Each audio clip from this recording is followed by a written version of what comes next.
It's now time for Ermanni and Edwards with Maz, live on the Woodward Sports Network. Every day, 2 to 4 p.m. Starring Ryan Ermanni, Michigan great and former NFL baller Braylon Edwards, and of course, Tom Mazaway. Let's talk some sports.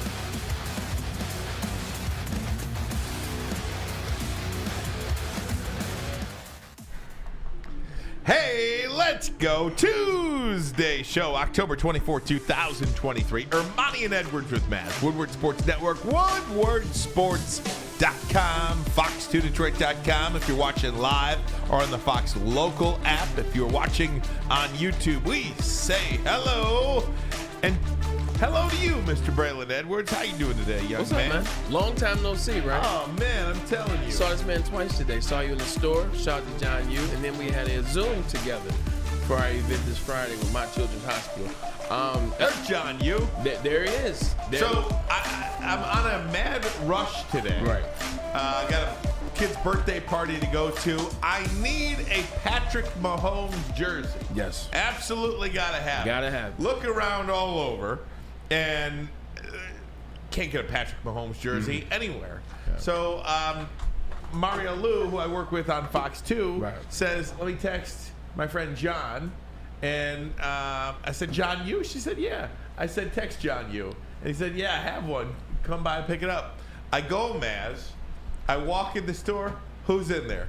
Braylon Edwards is in there. So two things. He lives there.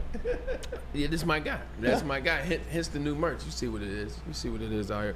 So I'm very disappointed that you wouldn't come to me when you need anything sports memorabilia wise. Well, it was so on the spot, like while I'm sitting on the set at Fox 2 talking about this. Okay. It wasn't like I woke up this morning. You woke up like this. No, this was my wife texts me and says, hey, we got to get a Patrick Mahomes jersey today for a birthday present. Do you know where we get that? Understood, because I was about to say, my friend. Right. No, that's how my day started today. My day actually started bad, and this goes out to anybody out there having a bad day. Don't let, Ryan has told me this a million times, don't let your morning be your whole day. Like, don't let an event set your day down a path that you can't come back from. So I just had, anxiety over a couple of events that were going on. I had a meeting with my son's school on Zoom. I had another Zoom with you. I was late for something else. I'm still dealing with my truck and the aftermath of that whole debacle, if you will. And so as I'm upstairs, kind of, damn it, this day is just gonna be whatever. I'm making this smoothie. I forgot that I legitimately started washing the dishes downstairs. I turned the water on. So then I go downstairs, and guess what I was looking at? Suds and floods in the kitchen downstairs. No. So it just was one thing after the next, and my mom was like, breathe, just pray. So whatever you do, whenever you need to take a second or breathe or pray, if you will, in the case of me, please do that, because I could have let that little hour in the beginning ruin my day. Here it is. It's a beautiful day outside. I get to see my brothers. Get to see Tom Mazaway looking good in the Detroit Honolulu blue and silver. So don't let the beginning be the whole path of your day. No doubt. Tom Mazaway, how you doing? I'm good, guys. Good to hear your voices. I'm glad everyone's in a good mood. It is gorgeous out. Beautiful weather here in October. Just perfect. Yeah. Just the best weather ever right now. It is. And, 1 week from today, it's going to be Halloween. It'll be 35 and cloudy. Does it always rain on Halloween? Today it's 71 and sunny, and today maybe not so much. But, guys, we're going to get into the Michigan stuff coming up in just a little bit. Our good friend Josh Henschke, publisher, owner of the Michigan Rivals, is going to join us in about 25 minutes from now. We'll talk to him about that. Also, we'll get into the Lions, but I got to start with this baseball yesterday. What in the world happened to the Phillies last night? And what in the world happened to the Astros last night? Where do you want to start? My goodness. Hey, great picks yesterday. Ryan said, let's go Phillies Astros tonight. And thank God we don't listen to them, because it was the opposite. It was the D-backs and, of course, the Texas Rangers going back to the World Series for the first time since 2011. And Bruce Bochy still remains unbeaten in Game 7s. He's taken his third team to a World Series. They were just great. And Adolis Garcia put on a show. MVP, 5 homers, 15 RBI, 10 hits. He's a monster. Yeah, you bring that up, and it's funny. When we were trying to figure out who were we going to side with, we all should have sided with the guy that had never lost in Game 7. Right. We all should have just looked at that. But you get to Adolis Garcia. Man, remember after the home run derby this year, How the home run derby jacked his swing up, Oh, and yeah. he went into a horrible slump. Not kidding. Damn near the rest of the season because he was in the home run derby. He's not really a home run power hitter like that, but man, he's come out of that slump, man. He came alive. He is such a beast. Yeah. You look at this guy. He's all muscle. His energy too. He got Yeah. kicked out of game 5, comebacks in game 6, hits a home run. Like This is the guy that got hit in game 5. He's about to smoke. I just want to make a note, too, about the Texas Rangers, and I can't not relate it back to the Detroit Tigers. 2 years ago, in 2021, just 2 years ago, the Texas Rangers were 60-102. 60-102, 102 losses just 2 years ago, and now on to the World Series. This game does provide you to get good quickly if you spend $500 million. But that's what they did. Yep. And I know it didn't work in New York with the Mets, and it doesn't always work. But it can work. It did work for the Texas Rangers. And if you're the Tigers, you feel like you do have this nucleus of players that you could sprinkle some guys around and get a big-name starting pitcher, get a big-time bat or two in that lineup. To go around Javier Baez and Spencer Torkelson. It might not be too long before your Detroit Tigers are right where the Texas Rangers are in. You just have to believe that they're in the right organizational space right now, owner, general manager, president, and manager, where they can go do this now. Yeah, 100%. Like, I'm excited to see what Sky Harris is going to do in this offseason. We saw Torque. Torque finally turned into the home run hitter and the player that we thought he was going to be with the number 1 overall pick. Riley Green. You got some players. They're going to be ready. I want to see what Sky Harris does because I think he's going to make some moves in the offseason. Wish we would have kept Michael Lorenzen. I saw him on the mound too a game ago. Looking decent, looking pretty good. He had a tough end of the year, but he did have a no-hitter for the Phillies. He did. And he's going to make some money this offseason. So is Jordan Montgomery. He's going to be a free agent. He'd be a terrific Tiger. But Dusty Baker says he has told some people that he's done. He's 80. So here's the kicker. A.J. Hinch, you better put him under lock and key if you're the Tigers because you don't want him going back and leaving us to go back to Houston. Would they have him back, Ryan? I don't know if he'd go back because of the way he was scapegoated out of that thing. So, but I do think you bring up a really good point about this. But I think A.J. Hinch, money aside, is finally in a really good place with this organization. I hope so. He sees the light now at the end of the tunnel.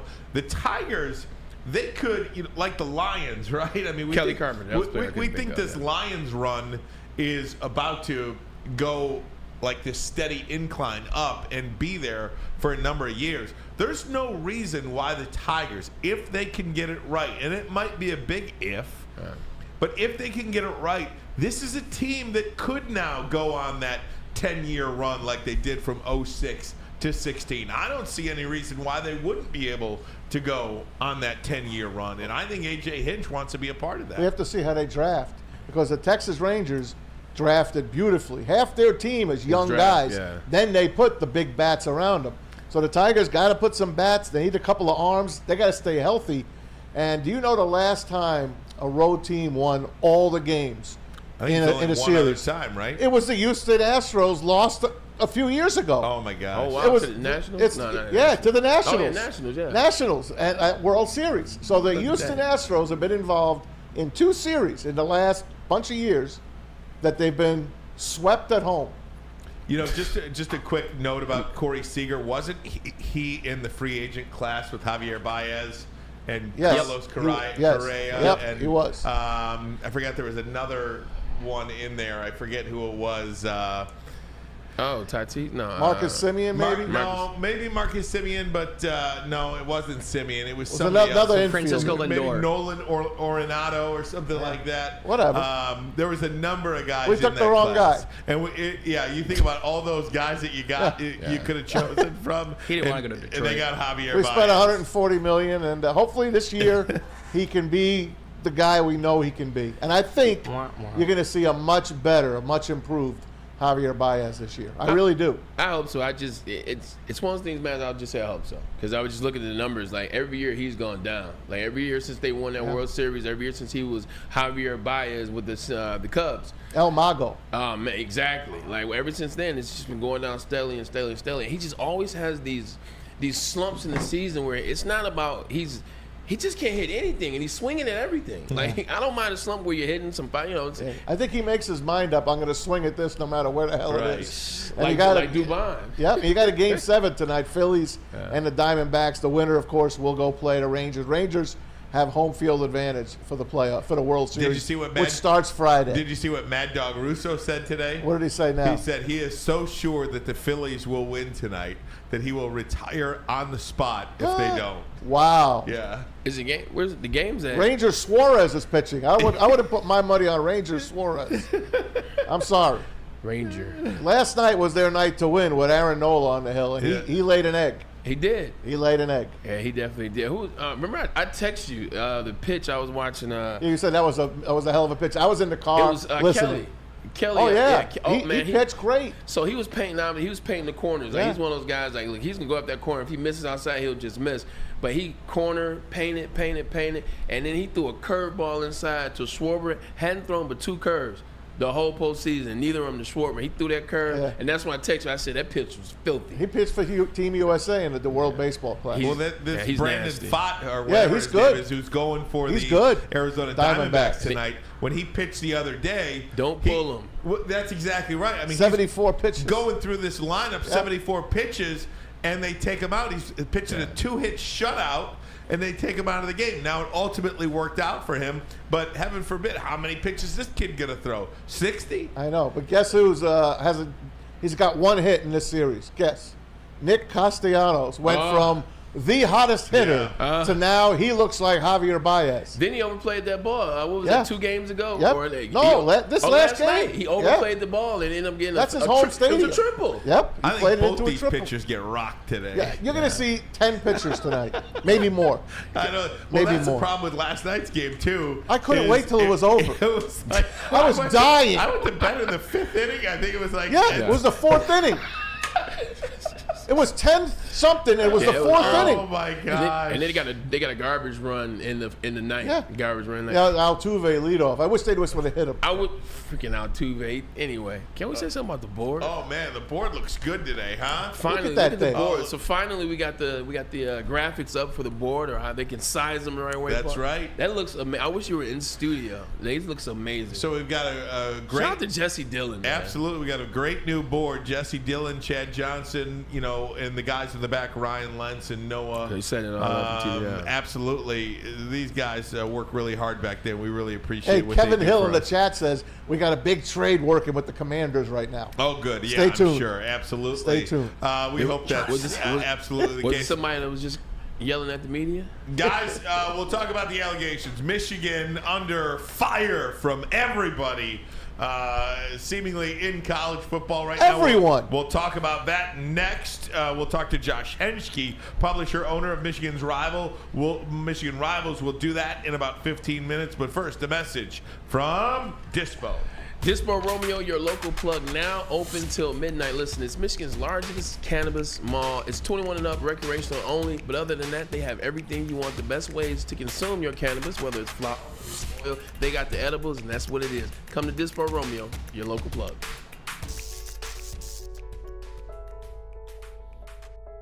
We've just received word. The world's cannabis supply has vanished. The public is outraged and has taken to the streets in response to this tragedy. The individual responsible acted alone, and we can only hope they will make things right soon.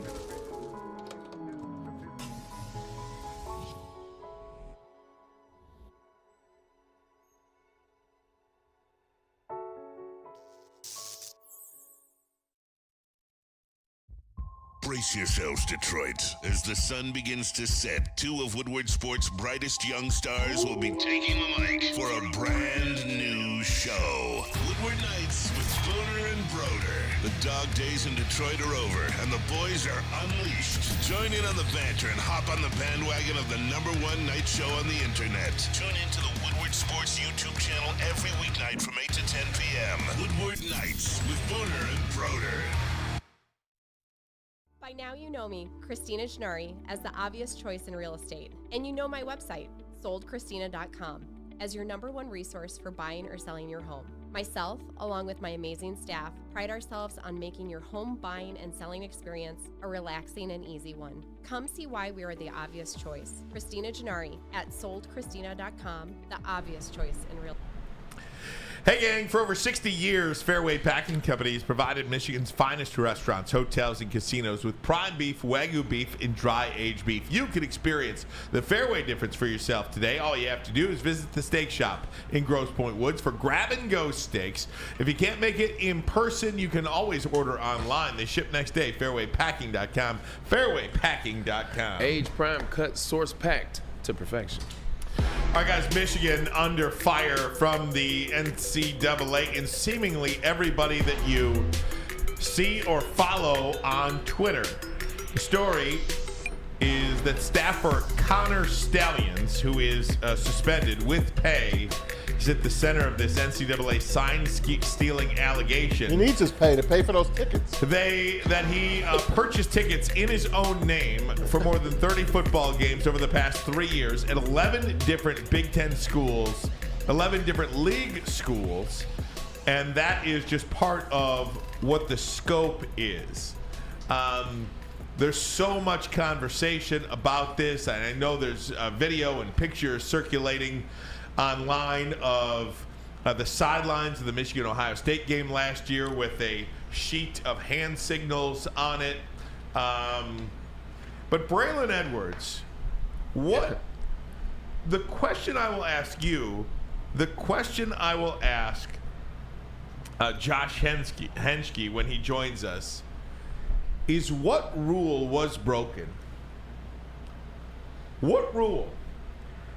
If this guy, Connor Stalions, bought tickets, and from my knowledge, everybody's talking about, oh, he only made 55 grand. He made 55 grand. He can't possibly afford it. Well, to the best of my understanding, he's somebody that has a little bit of money. He's not a wealthy kid or anything like that, but he does have some of his own money. And I guess maybe he's got that GI Bill. I guess the question I have is, what rule was broken? There wasn't a rule broken. As of right now, there wasn't a rule broken. They haven't proven that there has been a rule broken. They haven't had anybody come out and say, this is what we have, this is who gave us the pieces, or this is who put together the whistle blowing, if you will, or put this together. NCAA hasn't made any allegations. The NCAA hasn't made any. They haven't come after Michigan. They're just leaking things, if you will. And this is my estimation. I don't fully know what's going on with the case. But I knew if there was something, it'd be a little bit more serious than this. I knew if it was something, the NCAA would have somebody on TV talking right now about what they plan to do with the University of Michigan, put them on or make them ineligible, blah, blah, blah. The interesting thing about it is, regardless of it, it takes 90 days for the process to go. So even if they tried to say something like that, Michigan still would be okay and be eligible this season and play in the national championship. But I just think it's a lot of Michigan guys. I think if there was really something, we would see somebody in front of the podium for the NCAA, but we don't see that. We don't see them actually telling us what it is. It's just a bunch of, hey, and this gray area here, and it's white, and, we had this rule, and, people follow break that rule. It's just a lot of nothing to me. What they're saying is Connor Stalions bought these tickets and then mailed them out to his posse. Now, they say that at least one Big Ten stadium had a surveillance camera, and they put it on the seat he bought, and one of his guys was, whoever in that seat, was holding up their phone like this and taking a video of the entire game. Now, I have the most memory in here. There's 512 gigs. That's the most you can get on an iPhone. Yeah. That would eat up your entire iPhone. And then you're going to look. The iPhone is going to tell you from a distance every single thing that the teams are doing. But that's what they're saying. The guy that bought his ticket, that was sitting in his seat, was holding up a phone and videoing it. And that's the only thing we've heard so far that has been leaked. Okay, so even if that was the case, I will ask again, what rule was broken? I don't know. I don't know. That's the problem. And I think what's happening here... Maybe you're not allowed to video a team you're going to play next. But who is not allowed to do that? There are 100,000 people in the stadium. Right. What about the guy sitting next to him? Hey, what are you doing, buddy? Well, recording the game. I'm recording the game. I'm on staff at the University of Michigan, and they want the plays. No, I guarantee that conversation never took place. Tom Mazaway is somebody that goes to a lot of games. Yeah. If somebody's sitting in the stands in fair view of 100,000 people going like this, first of all, your arm would be tired. On an iPhone, shaking. Yeah. Oh, my arm hurts so bad. Must be scouting. What in the hell are you talking about? They're reaching. What in the hell are you talking about? Come on, man. I want to come from this place. I don't want to come from the place of trying to figure out what's going on legally and what they're trying to figure out, because I don't know, and I don't think anybody does. So let me stop trying to sound like I know what I do. I don't. Let me just speak from what it is and what. Recording Rutgers, I go back to the beginning. Recording Rutgers, the same school we beat 86 to zip a couple years ago, 75 to 7, 77. That same Rutgers team that Greg Schiano was a part of, that last ass whooping, that 77 to zip. I think he was a head coach of that team. Stop playing. Again, so stop playing. And there's a report out there that suggests that Connor Stallions bought tickets on each sideline for the Michigan Penn State, for the Ohio State Penn State game, and didn't go today. Nobody went, and they want the guy to hold up the cell phone like this and record the sideline signals of each coach. That's what the allegation is. Okay, so again, let me ask the question: if anybody out there in Xverse or in Chatland or whatever could tell me what rule was broken, I'm all ears, because nobody affiliated with the university was in that stadium. Nobody affiliated with the university, as far as we know right now, was filming the games. I don't know what rule was violated. And I'm not trying to be a jerk here. Was there a potential loophole in these NCAA rules that was exploited? Potentially. And to be honest with you, it sounds like it. Do I think that Michigan is winning because of it? No, I do not.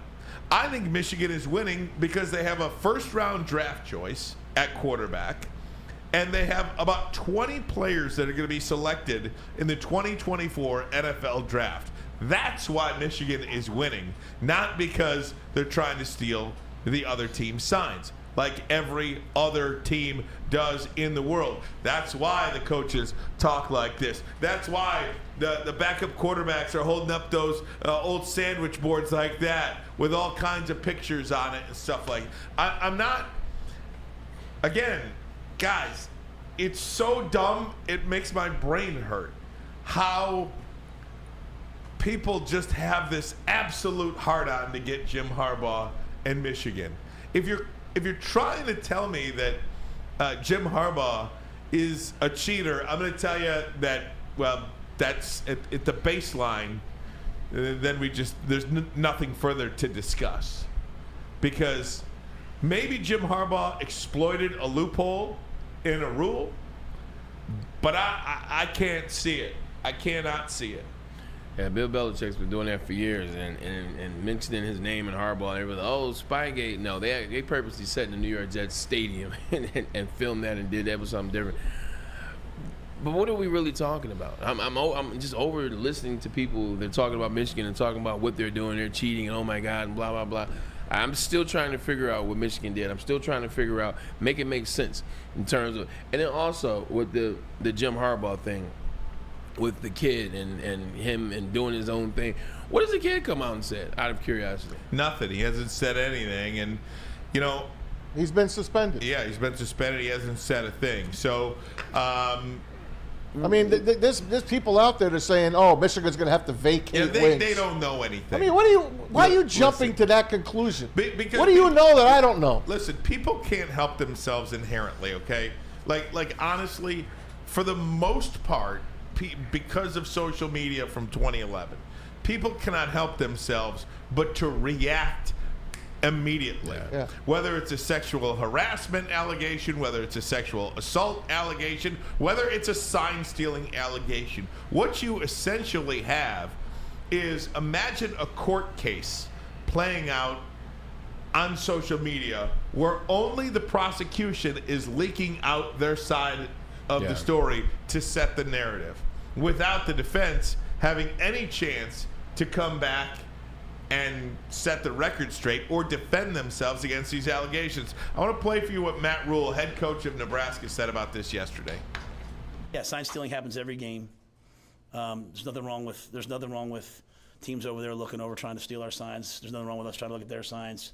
That's why you should have mics in the helmets, right? Like, all these coaches that vote against it every year is because they don't want to teach their quarterback. In the NFL, each quarterback goes out there with 3 play calls because if I see the free safety's foot like that, it might be one high. I'm going to check to this play. But you get to college and you're watching a game on a Tuesday night, and they got the signal and they're just calling a play. So that's what makes college football, to me. That's why they score maybe more points, but it's also why the kids are less prepared. So that's why there should be 100% should be. We could get rid of all the stupid signs on the sidelines, and we could get pictures of rock stars and all that stuff, and we could just play football the way it was meant to be. You go to a high school game, there's technology on the sideline. You go to an NFL game, there's technology on the sideline. You go to the college, there's nothing. When you played Michigan, did you have any suspicions that there was more than the usual amount of knowledge on their side? No one from the Big Ten or NCAA has asked me anything yet, so I'm not going to probably comment on anything like that. I would never want to cast shade at somebody else going through a hard time. I don't know anything. But that's sign stealing. That's not. I would not carry that over to going and filming someone else's practices or something like that, or filming someone else's games. That's completely something different. And I'm not saying that happened, but I think what's wrong partly in our society right now sometimes is we say someone does something against the rules, and sports need rules, right? Sports need rules to keep competitive balance. And when someone does something against the rules, we say, well, should that really even be a rule? And it is the rule. That's the rule, right? Like, I didn't get to play with. We don't get 5 downs, but in-game, stealing of signs. When I play against somebody and I know that person has friends on the next staff, I know if they have our signs, they're having it the next week. That's all part of the game, and you have to do what you do. We should absolutely have technology, but if there's a rule, the rule should be followed. And I'm not speaking about what's happening right now because I don't know what happened. But if that is happening somewhere, it's completely, completely wrong. I mean, you heard it from Matt Rule. At the end of the day, people have been stealing signs forever. There's nothing wrong with that. He said somebody's recording, which is that you want to get to the bottom of what's really going on with the Stallion situation, just that part. But Matt Rule hit the head on that. People do that. It's a part of the game. He said, just let them play. I'm just taking back at the whole thing. I'm still trying to confuse it. It's like one week, like 1 year, it's the schedule sucks, and then part of the next season the schedule sucks. But now all of a sudden it just seems like a lot. You know what it seems like, Bray?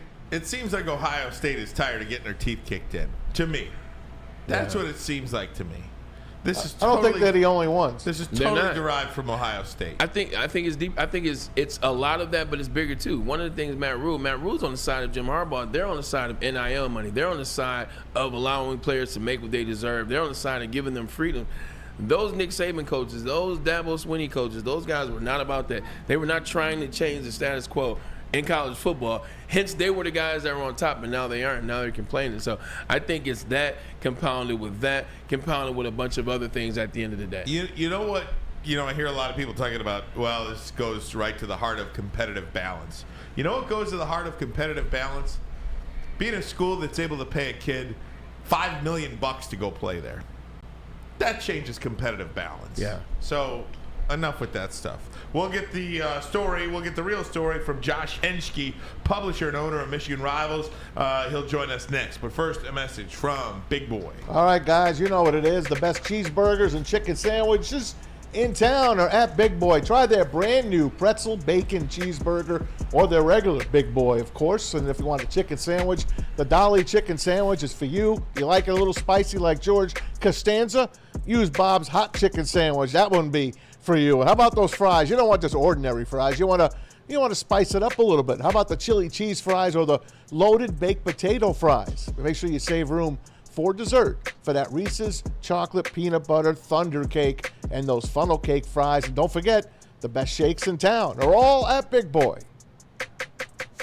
Join Woodward Sports' own Jeff Iafrate along with special WSN guests for the most anticipated Lions season in decades. Filled with different surprises and expert analysis. You're not going to want to miss out. Go to our Woodward Sports YouTube channel on Sundays and tune in live from 9:30 to 11:30 a.m. Where's the most convenient place to get that big fitness energy? It's Planet Fitness. Join today for just $1 down, $10 a month. With over 2,400 locations and equipment for every workout, you can get in, get energized, and get going. And with free fitness training and most clubs open 24 hours, everyone belongs in the judgment-free zone. So join today for $1 down, $10 a month, no commitment, cancel anytime. Woodward Sports' own Tom Mazaway and Sam Stick Day will be hosting our Lions postgame show after every Lions game all season long. Tune into the Woodward Sports YouTube channel for his hot-off-the-press takes, game analysis, and Kool-Aid sipping celebrations. You won't want to miss it. Join Maz, Stick, and special guests each week immediately following every Lions game, exclusively on the WSN YouTube channel. Hey gang, let me tell you about Les Stanford Chevrolet Cadillac Buick GMC. That's right. What happens when you run a great business for over 50 years? You expand and offer more products to more people. That's exactly what Les Stanford did by adding Les Stanford Buick GMC. They offer the same great service that customers have come to know and trust. Located in Ferndale on Woodward Avenue, just south of 9 Mile. And of course, if you're looking for a Chevy or a Cadillac, check out Les Stanford in Dearborn, where they have been on Michigan Avenue for over 55 years. You can find the brand you want. All GM brands under one umbrella. LesStanford.com. LesStanford.com. Find new roads. Find them.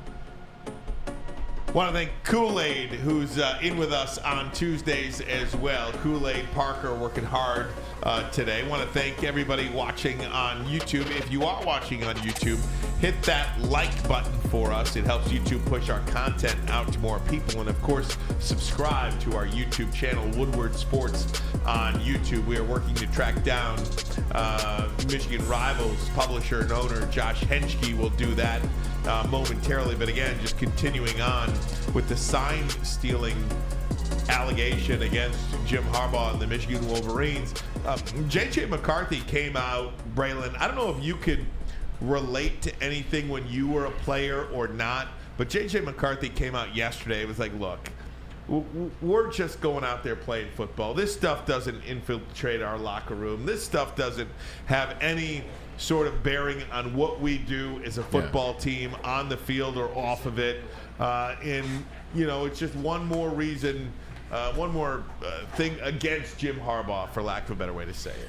Yeah, I mean, you know, and these things have been piling up, whether it was Cheeseburger Gate, whether it was the gray area here, whether it was, you know, Mozzie Smith situation, Matt Weiss. I think, you know, I think people watching from afar have been, you know, just kind of compiling these and seeing like what's going on in these and never liking how these things ended or where the information ended. All allegations, nothing ever really led to anything substantial until Ward Manuel suspended Jim Harbaugh for the season because of those other things, and now that kind of opens the floodgates. And now here's the NCAA kind of like trying to kick the door in and try to start throwing more and more and more things. And yeah, you know, people can say, oh, these guys think the media are just making it up. No, what I think is when you have a bunch of people that are already bothered by a certain individual and they're already trying to get to the bottom of a certain individual, when you start getting little trinkets here and there, it really kind of opens the floodgates for you to just pile on nonsense. And then once that thing goes viral, then it's a situation where now people are like, oh, you have to question his cachet. Oh, he's a liar. Oh, don't go there. Oh, they should get their wins taken away. That sounds like a lot of people who don't like how Michigan, you just talked about the Rangers. They don't like how fast the University of Michigan not only got good, not only got back to prominence, but became dominant and have taken over. It's all about being a winner. When you're on top, there's going to be people that come for the throne. And right now, Michigan is at the tops, not only in the Big Ten, they're the tops in the country, and they haven't even won a national championship yet in terms of a brand. Michigan is the brand in college football right now without winning a national championship. That pisses a lot of people off. People that have won national championships, people that are in line to win national championships, and people that used to be the tops in that division, like Ohio State. That's where you get the correlation with Ryan Day, Greg Schiano, Ohio State. Because remember, they also reported this about Clemson when they couldn't beat Clemson in the semifinals. They reported this thing, but it never got anything made about it because Dabo Swinney at that time was national champ. So, you know, it just is what it is. It's just funny. But I remember, Ryan, and this isn't even in the realm of this, Maz and Ryan and Kool-Aid and Parker.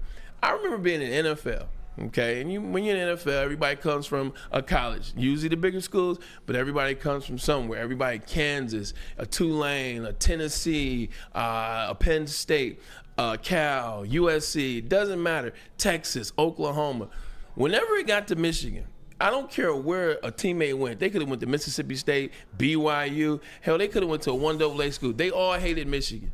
Like, this is in the locker room. You make bets. They couldn't wait to take my money in the locker room betting on University of Michigan or anything about Michigan. If Michigan when Michigan lost to Appalachian State, the game that should not be named, do you know, walking in the locker room, it was like the happiest day for those guys. I'm like, y'all wasn't even in the Big Ten.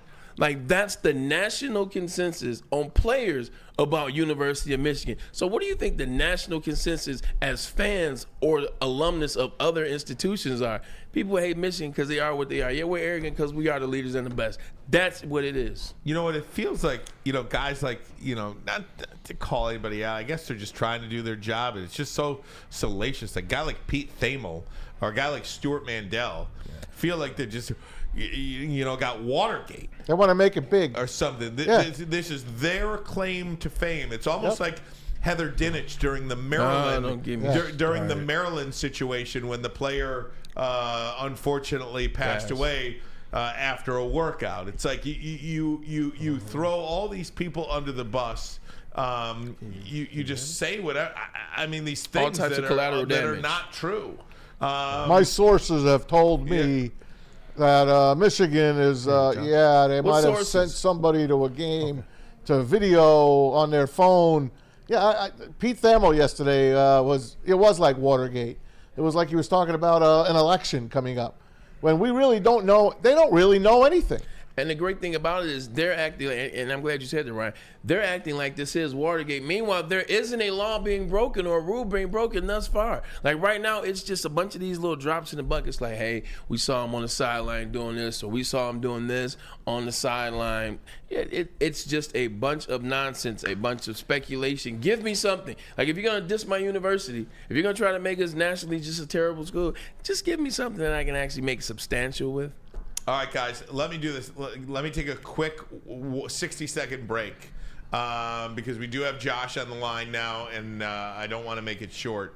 So let me do the Guardian Alarm here, Parker, and then we'll go from there. Josh, hang on, get you in 60 seconds. Let me tell you about Guardian Alarm. They're your local security experts and have been for over 90 years. When you see that black and yellow sign out in front of your house, it tells the bad guys one thing. Stay out. Whether you are at home or on the road, they're 24/7 professional monitoring, customized solutions from real experts, and technology backed by people means you are backed by the best. Call this number right here, 1-800. Stay out. That number again, 1-800. Stay out. Call them today. Tell them Woodward Sports sent you. Stay out. Now, coming to Woodward Sports, Woodward and Main Street, the Woodward Sports Network Detroit Lions show. Let's go! Catch Gabrielle D. Phillips, Matt Broder, and Terry Foster for all the latest news on your Detroit Lions every week. Only on the Woodward Sports Network YouTube channel and woodwardsports.com.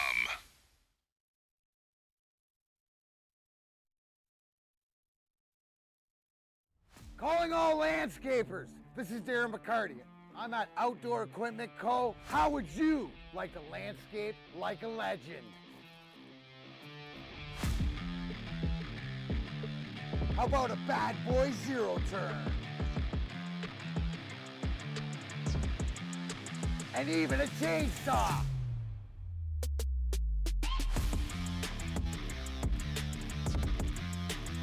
And even a weed whipper. So register today at OutdoorEquipCo.com, and even you could have DMAC on your landscaping crew.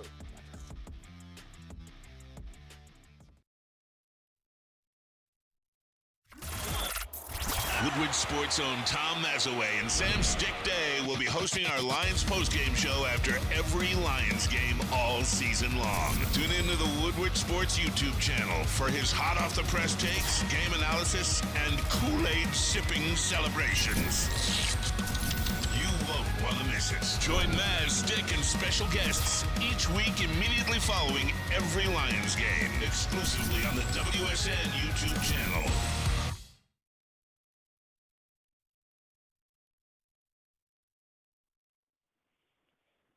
Hello, everybody. Welcome back. Woodward Sports Network. Ryan Ermanni, Braylon Edwards, and Tom Mazaway. I want to bring in Josh Henschke now, publisher of Michigan Rivals on the Rivals Network. Josh, thanks so much. We really appreciate it.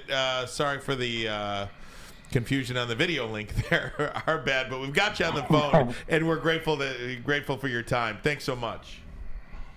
Yeah, of course. Thanks for having me on. I appreciate it. Josh, just from where you sit right now, sum up for us as best you can what we do know. What do we know? What rule was broken or alleged to be broken? I guess that's the main question. What rule was allegedly broken? Well, the major complaint, I guess, from other programs is basically that Michigan is violating the in-person scouting rules. A rule that's kind of vaguely defined and doesn't have an associated violation attached to it. So there's a lot of unknowns and a lot of gray areas. But as far as what we do know, Michigan staffer Connor Stallions is the center of this investigation.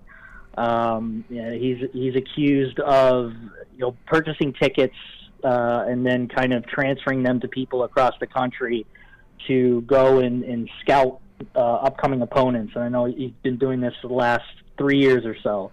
So I guess the big thing right now, that what we really don't know is how deep this goes.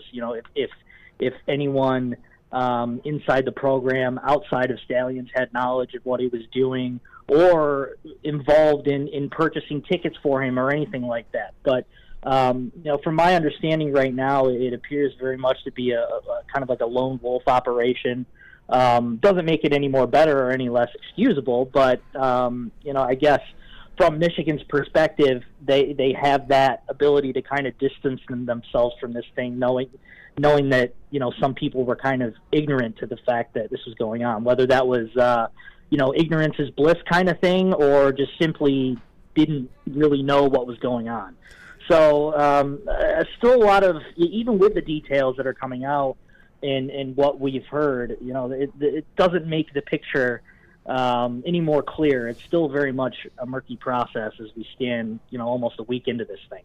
I think one of the reasons I'm having such trouble with this is, I guess just the absolute conviction that people want to come with the pitchforks with, I guess, before really anybody knows anything. I kind of gave the analogy earlier that it feels like, in a court case where the prosecution is just leaking all of this stuff out there without the defense having a chance to, give their side of the story at all. Yeah, I mean, that's basically what social media is this day. To this day, it's guilty until proven innocent. But obviously the evidence that that is likely still to come out will kind of really determine the level of guilty. But if there's a paper trail already, at least Stallion's name, then there's probably something to this. We don't know what level, and obviously what the NCAA will do next is a whole different thing. And they still haven't given the notice of allegations to Michigan yet, and I still, as far as I'm aware, they haven't turned over any evidence to Michigan yet, too. So, the court of public opinion is going to do its thing, and that's just, to be expected. And obviously, when you talk about rivals and that type of deal, the rival fans are obviously going to be all up in arms about it. But that's just it would be the same way if it happened to say a Michigan State or Ohio State. Michigan fans would be doing the same thing. So it's very much a court of public opinion thing right now. Hey Josh, would the two biggest questions for this whole situation be financial and university affiliation? Who paid for it? Mm-hmm. And was anybody affiliated with the university in those stadiums filming the sidelines? Would those? Am I missing anything other than that? Would those be the two biggest questions? I would say so. Yeah. I mean, I guess you could make a third that was Jim Harbaugh aware of this going on, but. The main two questions are how these tickets were funded. If there's a paper trail suggesting that there was no one else but Stallions that paid for these tickets, then you're going to be in a little bit of trouble there. But as far as I know, I'm not too sure on the specifics of the payment. It sure at face value seems like it was coming out of his own pocket. Obviously, again, the evidence and if there's a paper trail will prove whether that's accurate or not. But as far as the vast network that's been thrown around, I've been told that it's basically a collection of random people across the country, and I don't know what random means. I wasn't given a definition of random, but I assume if it's random, then no one that's part of the program is going around the country and filming, because we know for a fact that Stallions is on the sidelines on every Michigan game. So it's not him that's going to film these. I mean, again, doesn't make it right or legal by any means, but you have a little bit of a gray area there that people that aren't affiliated with the program are going out to filming these. And still, I mean, the NCAA could take that and say, and still say that's against the rules. But a rule from 1994, and again with not much precedence behind it, it's kind of hard to decipher really what's going to happen next. Josh Hinsky, good talking to you. It's been a while. I will say, though, I disagree. Michigan would not have done what Michigan State or Ohio State done because we're not those schools. But just with that joke out of the way, Michigan State talking about something. We considered not playing them last week because our safety. Don't get me started. But just getting back to the facts and matters, just with Jim Harbaugh, what is it going to take to remove him from the situation altogether? What is the situation? Because I've been around fanatics, and sometimes they act on their own accord. They do a lot of their own things. What would it take to distance Jim Harbaugh and Michigan from Stallions and his spies, his web of spies, if that is even a thing? What would it take to distance that and it be I guess, believed, if you will? Yeah, I guess the evidence and a paper trail or lack thereof. If there's evidence directly linking, anyone really in the staff to this, then yeah, there's probably going to be a little added layer of something to this. But if there's no evidence to suggest that Harbaugh had any idea or even had a say in this, then yeah, they'll probably go the route of throwing Stallions to the proverbial wolves and move on. It all comes down to the paper trail, or if even the NCAA can get access to that paper trail. So, whether you want to buy it or not, I've been told by multiple people that the staff, the coaching staff, weren't aware of what was going on. So I don't know if that was by purpose, where they weren't asking where this information was coming from or anything like that. But I've been told they weren't aware. So that you can take that for what it's worth, because in this day and age it's almost impossible to not know. But the NCAA now doesn't use ignorance as a excuse to not know what's going on with your program. So there's just so many added layers to this that we really haven't sifted through yet, and just because we really can't, because we don't know the full story yet. Yeah, I had some guys that played on that Saints team. They had the infamous Greg Williams defensive, the hit gate, if you will. Yep. I knew some offensive Bounty guys. gate. I knew some offensive guys that literally swear to God knew nothing about that. Ben Watson included, and Ben Watson's a Walter Payton Man of the Year, so I believe him. But just the last thing about Harbaugh, and just is there any way? Let's say boom, everything happens, it's good, nothing can stick to Harbaugh, we're good. How big of a hit do you think Harbaugh, the national championship this year? JJ potentially with the Heisman Trophy. What could be the ramifications of this? Like, say, boom, nothing happens, but if I'm a Heisman voter, am I now looking at JJ like with a grain of salt? Yeah, Braylon, that's the $1 million question. We don't really know, and there's no precedence behind this type of thing. The last time there was anything that happened with in-person scouting, Jeff Lebby from Baylor at the time only got suspended for half a game. So there's really nothing to lean back on to say, okay, this team got this for this punishment, this team got this, maybe Michigan gets this. It's all murky waters, and Michigan's already going through another NCAA investigation right now. So that only they didn't really do themselves any favors with this as well. So there's kind of that double-edged sword to it as well. So I don't know. I think.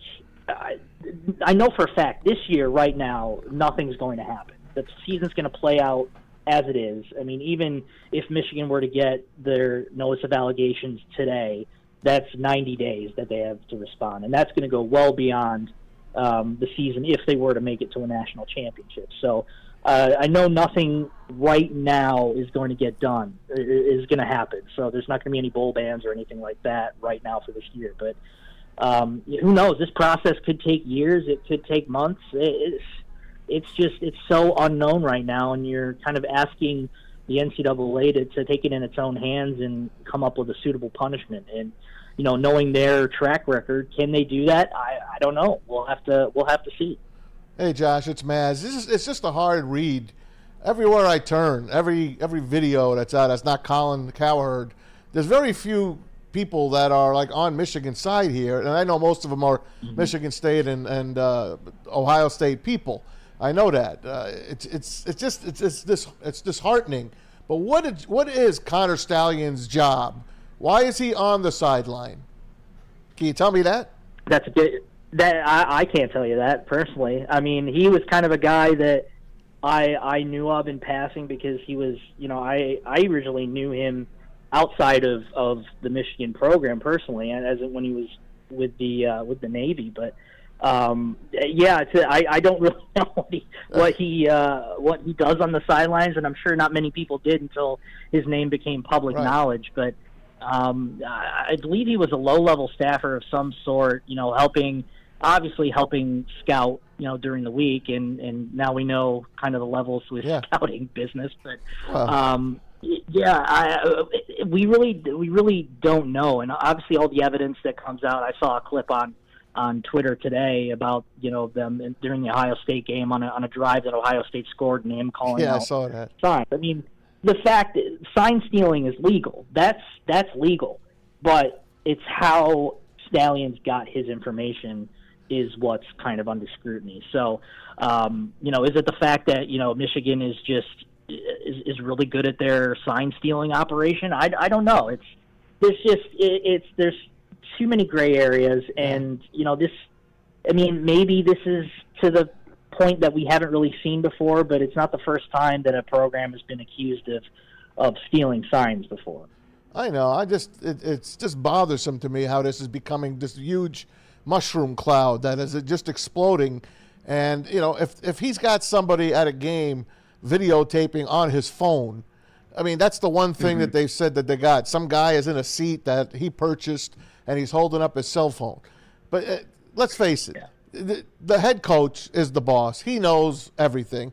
Otherwise, this guy wouldn't be on the sidelines to begin with. He'd say, what the hell is this guy doing on the sideline? There's 100 and something people on the sidelines, and he's right there by a coordinator or by Harbaugh. So we're not dumb enough to know to say that the coach don't know. The coach knows everything. All these coaches know everything. Right. But it's just bothersome to me how everyone is just blowing this up. That's all. Right. Well, and you can also make the argument, too, that Connor Stalions was working alone to kind of make himself work up the ladder, you know, to be this super stud scout that's really good at scouting his opponents. I mean, there's just so many avenues that we can go down that we really can't cross off yet because the evidence is, you know, just coming out at a slow drip, and we're not really sure what is serious or what can be kind of explained away. But I mean, either way, obviously optics is not great for Michigan right now, and you know, people are obviously going to take this over the edge and cry cheating and all that kind of stuff. And you know, maybe it is. Maybe it's just we don't know if Michigan broke the rules or broke the spirit of the rules, which are two entirely different things, one legal and one not legal. So, yeah, there's still so many things that need to be figured out for sure. Hey, Josh, 2 quick questions for you. Well, maybe they're not quick, but 2 questions for you. One, let me just paint one picture for you as a potential possibility. What if this kid has been doing this for years, is a Michigan super fan, this crazy Michigan super fan with a couple of bucks, and is so desperate to get involved in the Michigan program, he goes up and he says, "Hey, I've got this particular set of skills that I've acquired over time. Here's what I can do for you." And Michigan gives him a job. And they look at the rule book and they say, "Okay, you keep doing this, but you don't do this. You have somebody else do it." I would say, would that be against the rules? Again, there's your loophole. I think there's your gray area. And I think more than likely, because I know people that know this kid, more than likely, I think that's it. Without coming out reporting anything. I do know people that know this kid, and it feels like that's what happened. Yep. Yeah, I mean, that's probably your best case scenario. You know, it's you know, you can do this, but it gives Michigan an out to kind of distance themselves from this situation, I guess. I mean, I think the fact that he's a paid Michigan employee is what's really the killer here. But yeah, I mean, again, it's a gray area, and if Michigan truly didn't know and nothing links back to Michigan, and this is just a lone wolf operation, then yeah, Michigan might be able to kind of distance themselves from this.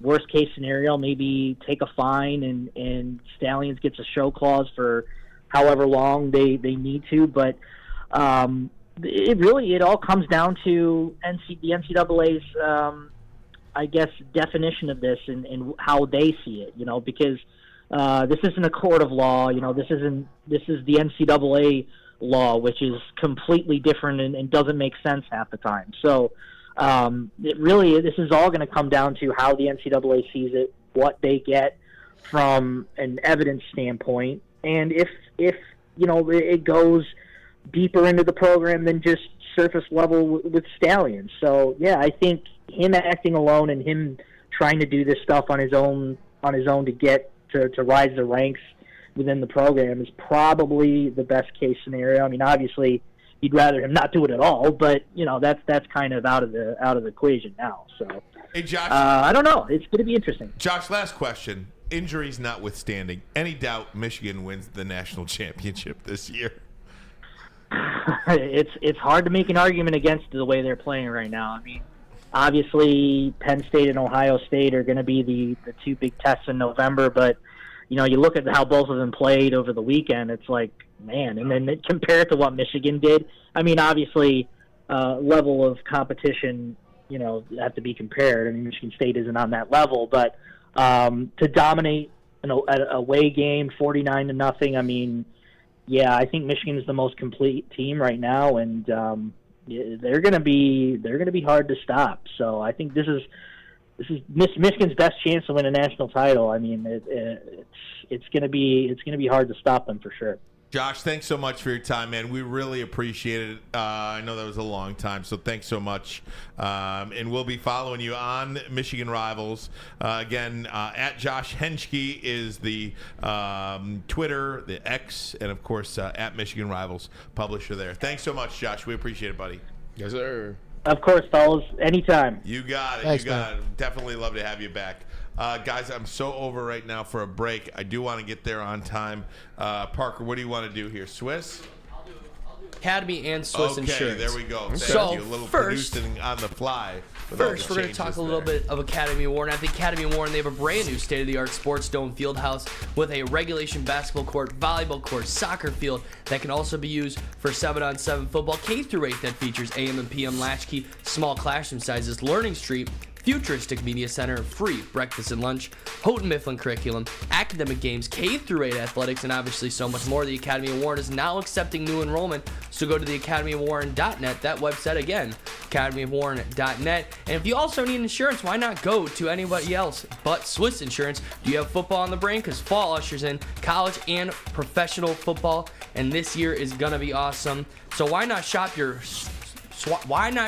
home and auto insurance like a pro? With Swiss Insurance, they cover Woodward Sports, and they should be covering you too. Ask for Mark at Swiss Insurance today at swissins.com or call 248-800-4177. That number again, 248-800-4177. Swiss Insurance, they got us covered, so they should be covering you too.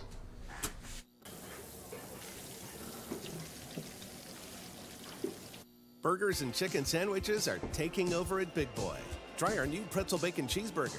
Turn up the heat with Bob's Hot Chicken Sandwich. Upgrade those regular fries with our chili cheese fries or loaded baked potato fries. Hit your sweet tooth with funnel cake fries or Reese's chocolate peanut butter thunder cake. Load up on all your favorites today at Big Boy.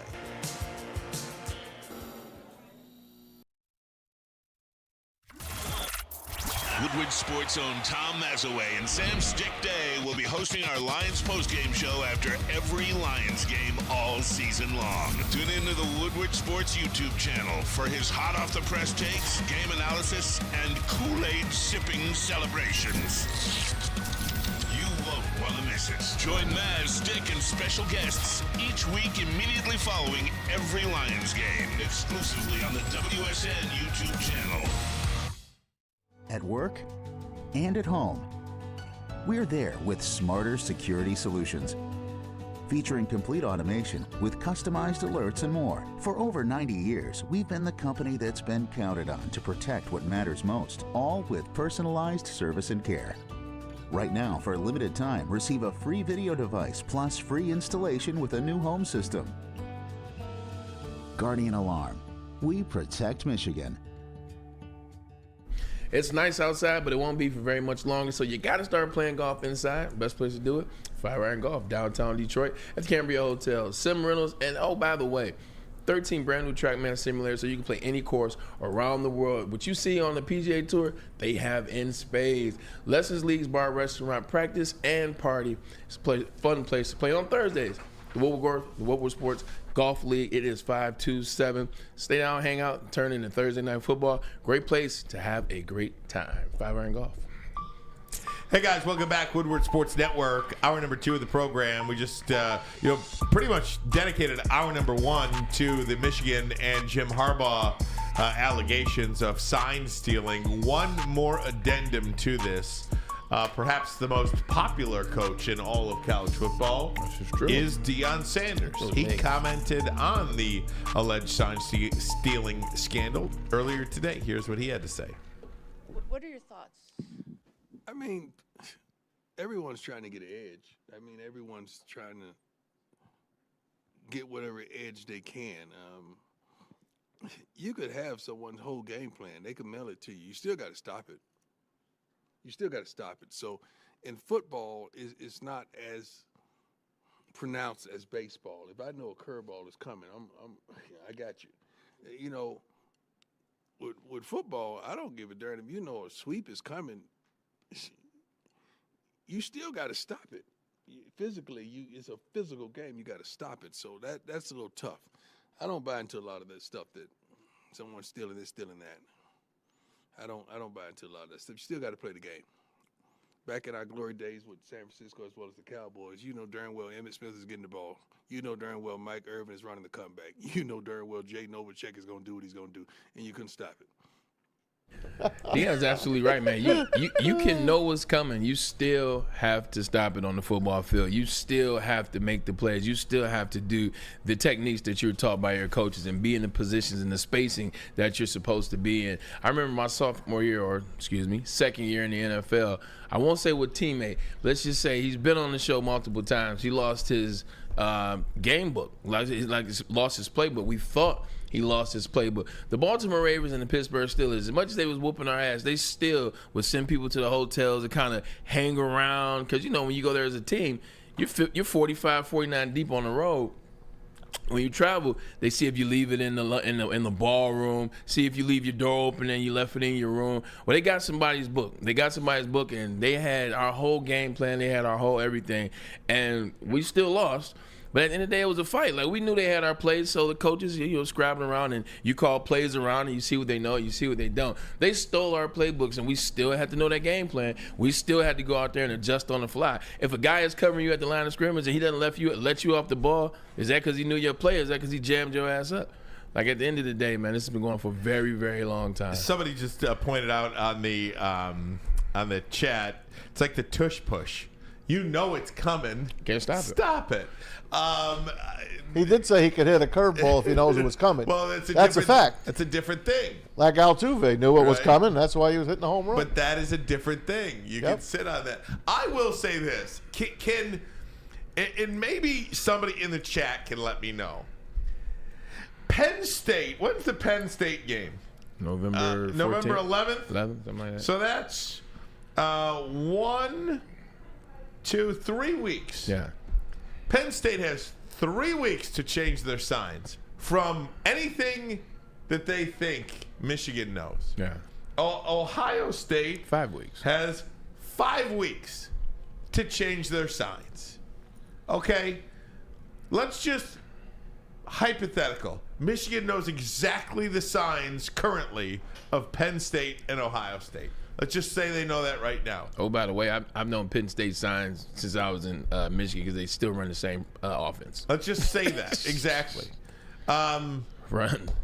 Isn't that on them at this point? It is. To change something? You got crybabies like Greg Schiano and stuff like that. They're the ones that... Well, they're just trying to keep their job. Right. Ryan Day is just trying to keep his job. Yeah. It is what it is. You saw Michigan State running to the sidelines last week, getting the play calls from the sidelines and running back to the huddle and then getting sacked. They got 170 yards for the whole game. So, I don't give a damn what the hell play you're running. You're not gonna beat this team. So what you want, say what you want, diminish what they've done over the last 3 years. Those are just these are just bitter people. That's all. Mike G said that he's got James Franklin's playbook. It's right here. Freaking blank. That's it. All they gonna do is run the ball. All they gonna do is run the ball with Nick Singleton or the other more than 5 yards. They got to play action, try to hit the tight end. Like, they're the only school that play action hits the tight end for a 5-yard stop route. Like, man, it's laughable. Can we put this mess to bed? Yes, we can. But the good news is, once the NCAA turns over whatever they have, once again, which is this right here, this is what the NCAA has. Once they turn it over, Michigan has 90 days to send back. Last time I checked, I think they're about 77 or 8 days to a national championship. So like you said, this won't even be taken care of until next year. Again, Bray, the one part about this story that is meaningful here is any potential relationship moving forward between Ward Manuel and Jim Harbaugh. That is it. Does Ward have Jim's back on this, or is Ward going to, let's say there is some gray area or a loophole exploited, is Ward Manuel going to have a problem with that? I think that is one area of this story that will be meaningful to see how that relationship is navigated through. I think Santa Ono would have a problem with his AD then. Santa Ono would probably step in and say, hey, okay, Ward, thanks. It's been nice knowing you. Well, just ask Alabama's enrollment advisor or enrollment chairman what a good football team means to a university. They're road race. I know a bunch of kids in St. Clair Shores that are going to Alabama. Why? Because they want to be involved with the great sporting program that they have. They want to roll tide. Right. Exactly. Nah, I'm being honest. Like, no, there's no doubt about that. When you see, like, football is great, man. Like, when you see an institution, when you see that, how many kids went to Oklahoma? Like in the mid 2000s because of how good they were in the late 90s. How many kids went to Texas after you watched Vince Young and arguably the greatest game of all time? How many people wanted to be a part of USC? Like, how many people want to be a part of USC with Reggie Bush and Lindell White, Matt Lyon, and Carson Palmer, and the list goes on. Those like cheerleaders. great football. It's part of it too. Yep. Like, it's part of it too. People go to college for football unless you're talking Duke and North Carolina. I just hope that this kid doesn't get thrown under the bus. That's the only. I don't want him to go. I agree with you, man. I don't want him to be shipped out to Bill Belichick's island of the misfit, the deflators. I don't want him to wind up there. Yeah, I do feel bad for that kid. Once again, you asked the question, and I feel bad for that kid unless that kid is an individual that is acting on his own, that is some crazed fan. But he's on the sideline, bro. It doesn't matter. He got a job. It's so. I can tell you a couple stories of people that worked for foundations or worked for a program or worked for teams and acted and did some other things to quote unquote protect people, if you will, that the person didn't know about. I know a person that whooped somebody's ass. That's a whole nother story. Because there's crazed fans that he could got a job legitimately, and no one knows about the stuff that he's doing on the side. But I do think, like, just my own personal belief on this story. Okay. This is my personal belief. I think this kid is a Michigan. I call him a kid. He's 30 years old now, but I think he was a huge Michigan super fan his whole entire life. Yeah. He's a really smart kid. He's got a couple of bucks. And I think on his own for a while, he has gone and tried to steal signs from Michigan's opponent. I believe he went to Michigan and said, I can help you do this. Mm-hmm. That was his in with the program. Once he got in, then I think Michigan looked at the rule book and saw a loophole or some way to exploit it. And that's what I think happened. So if that was the case, fix the rule then. If that was the case, fix the rule. But if this kid didn't do anything wrong either, and Michigan didn't do anything wrong, I hope they don't scope gate this guy. Me neither. Based on my assumption of what's going on. It's not a bad assumption at all, man. That's what I think happened. It's very feasible. I'm in your camp, man. That's exactly what I think happened. And you know what? I just pray it didn't. I think I'm right about that. And I pray you're not, because the one thing that isn't illegal, the one thing that is going to future games and recording. But he didn't go. His posse did. He and reported to him. Yeah, that's the loophole. Now I think that's the creative part of the loophole. Okay. So they did it within the rule book. There's a lot smarter guys than us figuring this out. Well, it's very Bill Belichick-like. Yeah, it is. Like, it's very Bill Belichick-like. Belichickian. Who is it's that? Belichickian. Is it Edelman that always talks about Bill? Edelman's the funniest talking about Bill, but when he's talking about him adjusting the rules, he's like, man, he's a guy just knows everything. It's like he told me before a game. Was it? Oh, who used it against him and pissed him off? Vrabel. Yeah. When Vrabel he used the old timeout routine. When he used it against him, Belichick was hot. Oh yeah. You know, in a playoff. Look, I played high school football, okay? Never came out the game. I never came out of the game in high school. But one of the things about it, we'd have a coach on the defensive coach. Yeah. If the left tackle was leaning forward, he's yelling out the play. It was going to be a run. Yeah. And on the sidelines, run. If the left tackle wasn't leaning back, pass. So all these videos online of Connor Stallions at Ohio State last year and everybody going hooting and hollering, it's going to be a pass. I'm sorry, man. They do that at the Grosse Pointe Red Barons game when they play the St. Clair Shores Green Hornets. Yeah, the Hornets. Or the Warren Jets. You know what I mean? Come on, man. I like that. The dumbest thing Throwing I've that Pee-wee stuff That's out. Lions. Oh, do you got a final word on this? That's what film is for. Lions next. You'll hear from Dan Campbell. But Lions. First, a message. I don't even know where we are. Feldman, baby. Oh, yeah, that's right. Feldman Chevrolet, Detroit's Stallion. number one Chevy dealer with 18 locations around the state. There's a Feldman dealership near you or in your backyard. Visit FeldmanAuto.com to find a location nearest you. Since 1996, what happened in 96? I think Michigan beat Ohio State when they had Eddie George. Anyway, Feldman Automotive has been driven to provide fast, convenient, and first-class car buying experience, and it's called the Feldman Advantage. So take advantage. Michigan's number one Chevy dealer.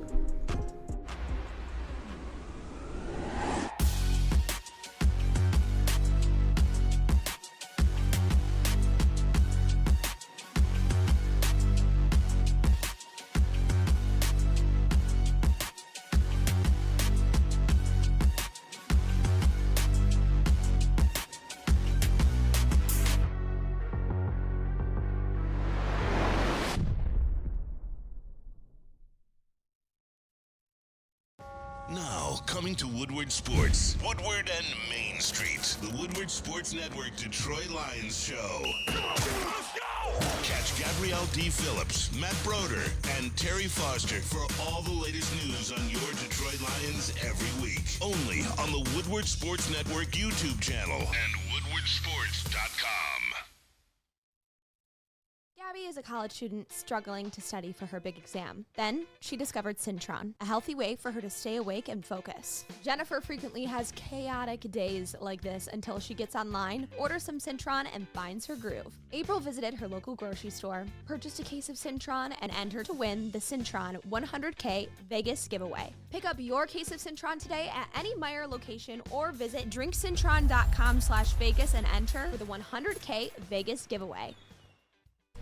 Hey gang, I want to tell you about Outdoor Equipment Company, the official outdoor equipment provider of Woodward Sports. Michigan-grown, family-owned, bad boy mowers, tractors, steel handhelds, even weed whippers, Liberty trailers, Generac generators, SnowX plows, and salters. Outdoor Equipment Company has it all. You could buy it, you could rent it, 0% financing delivered to your doorstep. OutdoorEquipCo.com, OutdoorEquipCo.com. But ultimately, it was that I didn't have them ready, and I've got to do a much better job of getting them prepared, which I will this week. We'll be ready for the Raiders, but we just certainly didn't play. They did everything right over there, and we did everything wrong. The other thing I would say is, as good as they played on that side, which they earned that win, man, we certainly helped them and served it up on a platter. And that was Dan Campbell yesterday talking about this Lions loss to the Ravens. He takes full responsibility for it. He did not have them ready to play that football game. And when he looked at the tape, Bray, it wasn't one guy, it wasn't two guys, it was everybody. And, it was a stinker. And I don't want to say it is what it is, but it is what it is. And we move forward from here. Yeah, we do. Dan Campbell looked at that film, and once you see everybody kind of being off on the court, whether it was Amon-Ra St. Brown getting flipped by the DB or dropping the pass or a fumble dropping another one, and you're talking about a guy that has more short hands in the NFL currently as it's constructed. You see Lamar Jackson go down there, they can't stop him, then you come back, like we said, 3 and out. You just know it's going to be one of those days. Dan Campbell looks at the film, and when everybody's off, it is on the coach. It is on the coach. When everybody is off, it's on the coach to look back at what part of the week didn't we prepare right? What part of the week did we lax a little bit? What part of the week did we say, you know what, we're 5-1, people are giving us our flowers now. Let's start to take a little of those flowers. What part of the week? And he knows that's on him. And now, sometimes you got to have that, like we said, sometimes you got to have that butt whooping. It's good when it happens earlier. It can refocus you, repurpose you. And I guarantee you, when they come out against the Raiders, you'll see a reinvigorated team. Funny you mentioned that, Braylon Edwards, because Dan Campbell talked exactly about the week of practice that he had and they had last week. Here's what he said about that and getting the team ready this week. We have to. Like to me, I just go back to that. Look, losing's bad enough, but you better not waste it. All right, it's here, and there's a ton to learn from. And I just go back to, I just know the frustration and anger that I have, that motivates me. And I'm pretty sure it does with our players. So we will be ready for this game. We will be ready. We will physically, emotionally, we will be ready for this game. You seem so resolute about I mean, he was on it, Bray, and he talked about, and we'll hear from him once more, he talked about the week of practice that they had, too. Usually when you see a game like that, Ryan, like it's very telling. You know that week of practice guys are probably a little lackadaisical. And remember we talked about this on Monday. Some of the things that you let slide when you're winning, you see a guy not always finishing through to the end zone, or you see a guy drop a pass in practice, but you know he'll catch that in the game. Or you see a guy miss. When you start letting that stuff slide is when you start to get 3-1, 4-1, 5-1. We beat the Chiefs. You know, everybody around the country is saying that this is who we are. Your stuff doesn't stink. Well, when you got some of your best players out and when you don't prepare like you were preparing for those teams to go 5-1, you start to see things like this, and you got to refocus. I remember Jim Harbaugh. This is the year 2011. We lost to the Giants in the NFC Championship game. I mean, the game before the NFC Championship game. The divisional round. The divisional round, excuse me. But the game was over. Like, we had the ball. Kyle Williams fumbled. They pick up the ball. They score a couple seconds after they go to the rest is history. But anyway, that season we played the Dallas Cowboys, and this is when Tony Romo, this Austin Miles, this is when they were still really, really good. They came up there to San Fran, and they beat us. And Jim Harbaugh, who we've been talking a lot about, he's not one for lax practice. He's not one for just letting things relax. He's not one for chilling. Jim, the 49ers, we got into like a cool little space. We went on a little run. Hard guard our defense is Patrick Willis, Navarro Bowman, Vernon Davis, blah, blah, blah. Well, Dallas Cowboys came and they beat us the whole game, and then they beat us in overtime, and then it was a refocused type game where we got drugged. The score was closer than it was. We got drugged. He repurposed us. We went back to the basics. We start going back to the little things that you do to training camp before practice and things like that. Sometimes you need instances like this to go, especially for a team. You see what he said. Our goal is still in front of us, so you need a refocuser. Here's what Dan Campbell said about bouncing back. What's disappointing is losing itself really stings. But the fact we were never even in that game, that's what really burns. That's the burn of it. That's the burn of it. And so that more than anything, you just want to know you're in the fight. And when you weren't, then it's like, man, that's a real bitter pill. So I think, look, here's what I know. We won our first game of the season. Seattle comes in here and it's a dogfight and they beat us, and we didn't play well enough to win that game. And then we played pretty good football, and all I know is we got to bounce back. That's the most important thing, because at the end of the day, we're 5-2, and where we're going to have a problem is we back it up with another loss. That's where the problem. To me, there's a ton to learn off this tape for myself, for the coaches, and for these players. And but we got to own it, we got to own it. We got to look at it and say, man, there can't be excuses. You can't fight us on it. It is what it is. The tape doesn't lie, and we will all have a hand in it. Yeah, it is what it is, and what it is right now is Dan Campbell and the Lions, his team too, because his team goes as he goes. His teams have the same type of energy as him. His team is disappointed in themselves because Lamar Jackson, the Baltimore Ravens, on the road. This is that kind of game. This is that kind of game that you want to win. This is that kind of game that you want to be in. So when you hear people talk about, the Lions here and the Lions are number one, the Lions should be here and they have a chance to get to the NFC Championship, that's one of those games, Ryan, that you're like, yes, you know what? People want to know, what is it going to take for the masses? That was a good game. And I guarantee you, Dan Campbell's looking at it like, damn, we blew an opportunity, if you will, to show people how for real we were, how good we were. But at the same time, we know we weren't at full throttle. But I'm going to make sure this doesn't happen again. He's going to be fired up about this one for a long time to come. They didn't attack the way they usually did. They tried to keep him in a pocket. Did you notice? They did not trust themselves. The defense did not trust themselves. I don't know what Aaron Glenn called in that game, but whatever he did, it was the wrong defense. I mean, you cannot let the Baltimore Ravens run for over 100 yards on rushing. They don't have Gus Edwards. He ain't going to scare anybody. Justice Hill, he ain't going to scare anybody. Just Lamar Jackson, he had his best day of the season, over 300 yards, and and a bunch on the ground as well. They just did not seem like themselves from the get-go. You just don't go down and punch the Lions in the mouth right off the get-go. They won the toss, and they're like, no, we're not going to defer. Give us the damn ball, and we're going to go down and score. And then, of course, Jared Goff had trouble with the wind. He just did. He threw flutter balls on Sunday. They just played. They were out of sync and hopefully they'll get it right. They're playing the weaker part of their schedule, but don't think they're just going to walk into Chicago and Minnesota and they're going to roll over. They're playing hard too. Minnesota ain't quitting. I want to talk about Minnesota in the next segment if I could. Yeah. But just with the Lions for one second, I don't know, and I mentioned this yesterday, but I thought about it a little bit more. I'm not sure you can appropriately comment on last week's game until you see this week's game.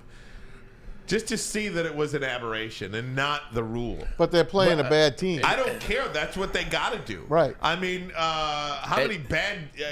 San Francisco played a bad team last night, too? No, they didn't. They played a decent team. There you go. I know you love the Vikings. I'm just telling you, every game they play is a one-score game. Don't compare them to the Raiders. Listen, at some point, I'm going to jump in the middle of you two. At some point, because you just said, and it's fun. You guys are similar, saying the same thing, even though you don't realize it. You just said, he was like, well, they just didn't look the same. Bills played a bad team too this week. So they just didn't look the same from the start of the game, and they don't act like that. Name a team that they have played this year that is as good as the Baltimore Ravens, including the Chiefs, who didn't have nobody. The Baltimore Ravens are operating at a level, at least in that game, that was super high, super elite, and we'll get into part the level we thought they'd play on. Exactly. So when you look at it from that point of view, they caused the Detroit Lions to have to outthink themselves and outcoach themselves. You get it going early on, you're like, okay, well, we'll keep him in the pack. We'll keep him in the pocket. Because when he scrambles, that's when he's dangerous. We'll keep him in the pocket. Well, you kept him in the pocket. He's the most efficient quarterback in the NFL right now. And he caught him off guard with that. Then he started throwing those leak passes to Gus Edwards, those delayed out the backfield. So it just, all around, it was a damn good game from Lamar Jackson and the Baltimore Ravens. And like you said, Ryan, it is one game. It is over with. But with that being said, you're going to have to see a team like that good when you get in the playoff. You're going to have to see a team, and maybe it's in the second round. You got to be ready for them. The Lions have 10 games left. 9 of them are against losing teams. So far. And I understand that. And that necessarily might not be a good thing, too. Because you look at the last 4 games that they've played before that Ravens game, they played a bunch of teams that we didn't think were really that good after the game. Then you played the Ravens and you got cracked. So if we go on this run and we play the Raiders, who stink, and the Chargers, whose offense is good, but their defense stink, and the rest of the schedule, you start thinking like that. What happens when we get playing against the Eagles or you play against the 49ers, who I think we're better than right now? But you get what I'm saying? You can't approach it. You got to prepare for the other teams as well. You better beat their ass, though. Did they have been, though. Did the Vikings make the division a little more interesting last night? We'll talk about that game and go around the NFL. But that Vikings-49ers game, I think, opened up a lot of people's eyes. We'll do that next. But first, a message from the Hamlin Pub, Maz's favorite spot. Love that place. You are a regular, we just have the place for you. Head to one of Hamlin Pub's 7 locations and experience where everyone is a regular. And last week you joined Maz and Stick for the Lions post-game show, so why not go down there and relive that experience? But obviously without Woodward Sports, we will hopefully see you down there at Tinkin Road. Experience your favorite new pub for all things sports. Hamlin Pub, your new regular bar.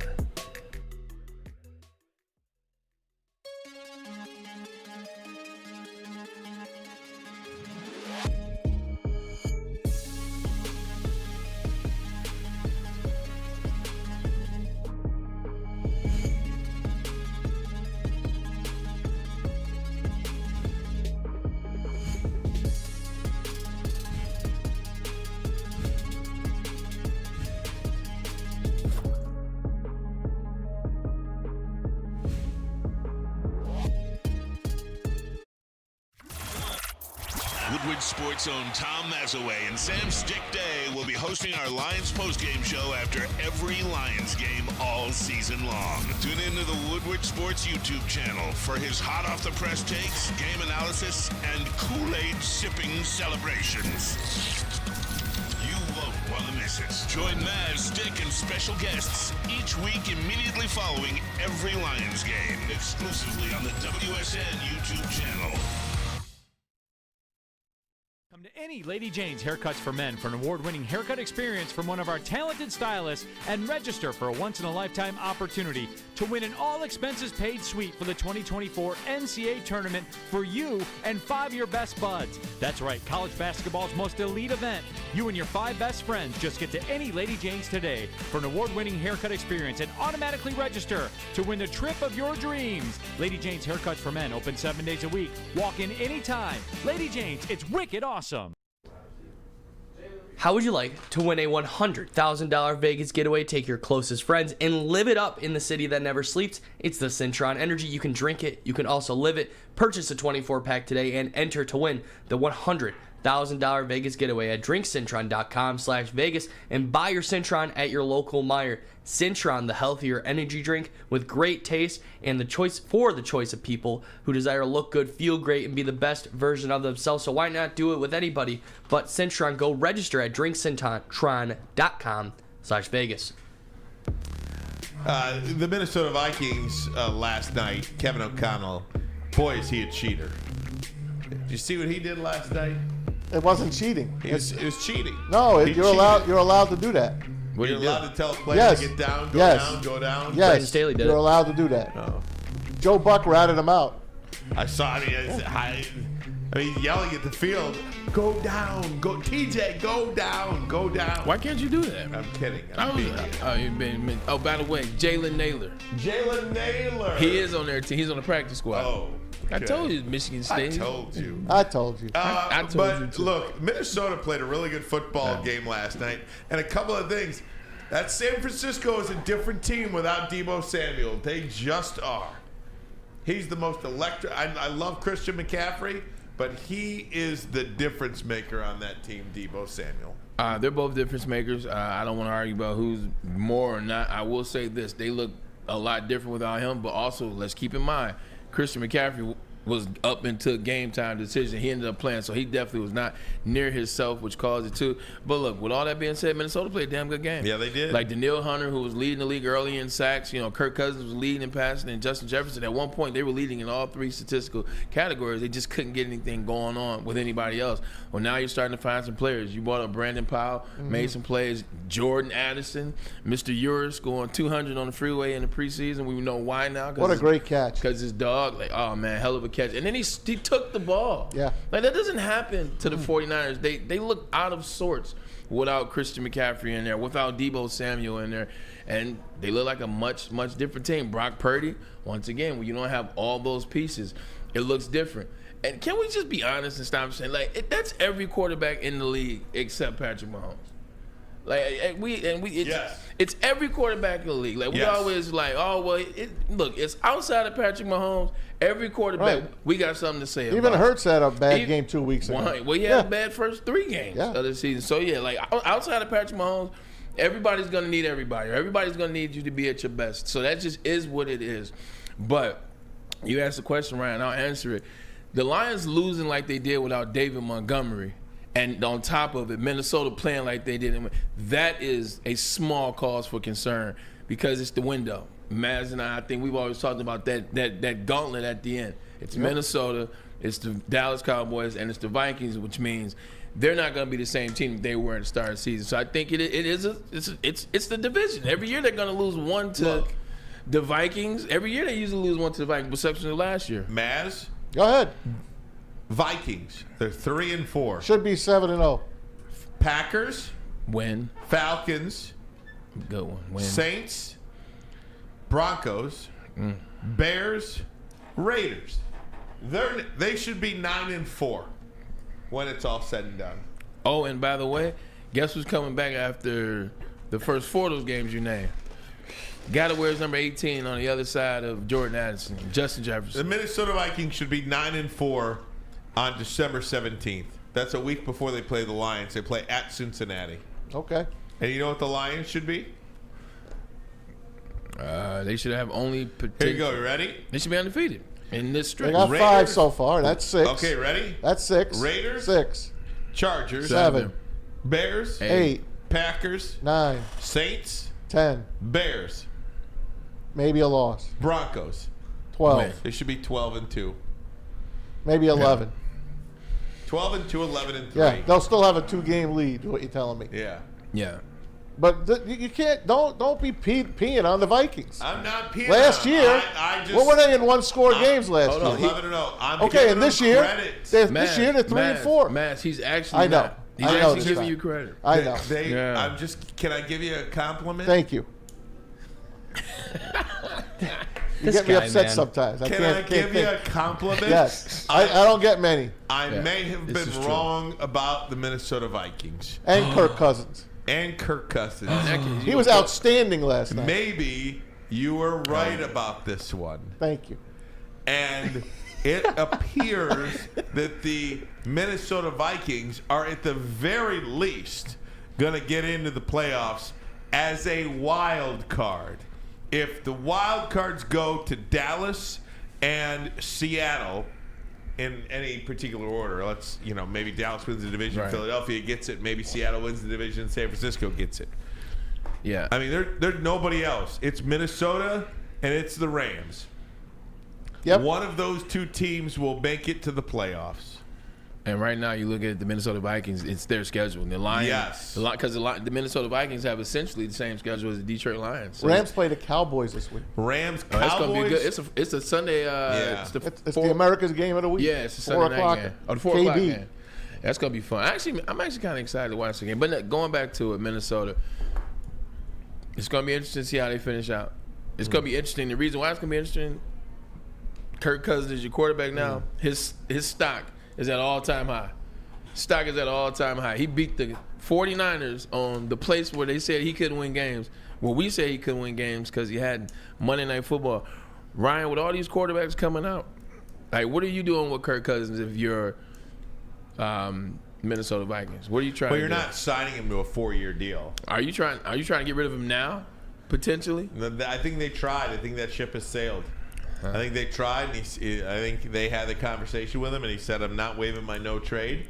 Oh, and now they just try to win. Yeah, that just sucks. The Rams cut their kicker this. Well, he missed today. 3 field goals to cost him the game. I know.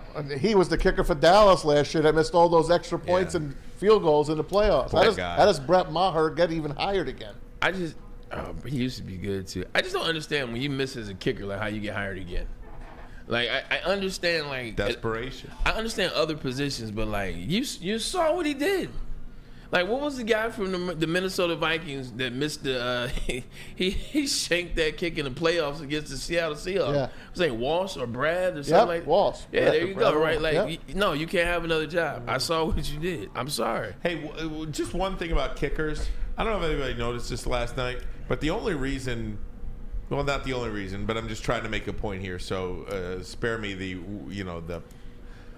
reason. One of the major reasons why Minnesota won that game last night is because Kevin O'Connell elected to kick field goals and take the 3 points instead of going for it. Yeah. There was one they were up 16-7.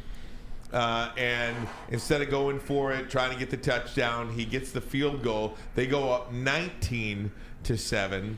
San Francisco scores a touchdown to make it 19-14. And you know what happens?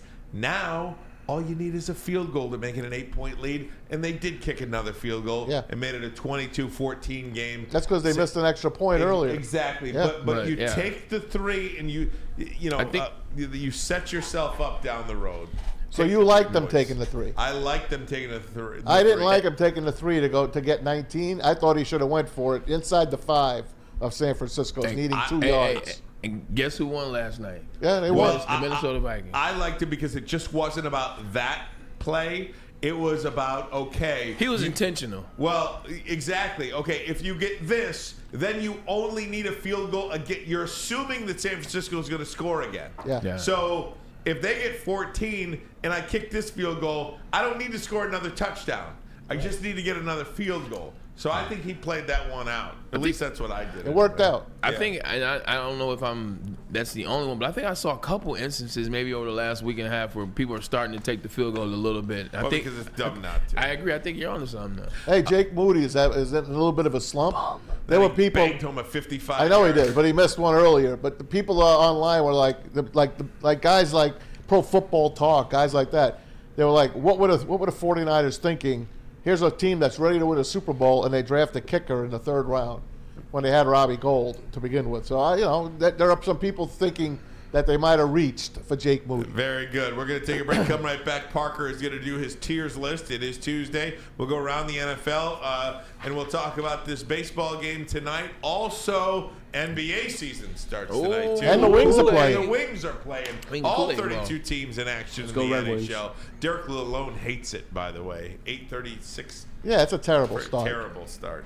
But first, a message from Planet Fitness. Planet Fitness is the home of the judgment-free zone where anyone, and we mean anyone, can feel comfortable and work on their fitness goals. At Planet Fitness, you will experience a squeaky clean gym that has a ton of equipment, a full-body workout in just 30 minutes, and all memberships include fitness training. You can get all of this for just $10 a month. No commitment, no matter where you are. There is a Planet Fitness close by. There are more than 50 in the Metro Detroit area and thousands more throughout the world. Go to Planet Fitness because you know that their fitness is essential.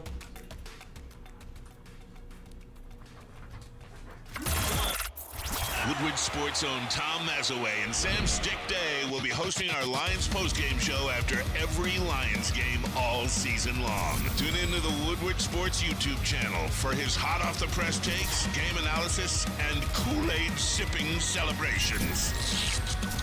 You won't want to miss it. Join Maz, Stick, and special guests each week immediately following every Lions game, exclusively on the WSN YouTube channel. Your home is your most important asset. Flexibility in the sales process is key. When you work with Mark White and Associates, you can cancel at any time, for any reason, without penalty. Speaking of flexibility, check this out. Who you work with matters. Hire the best broker in the game.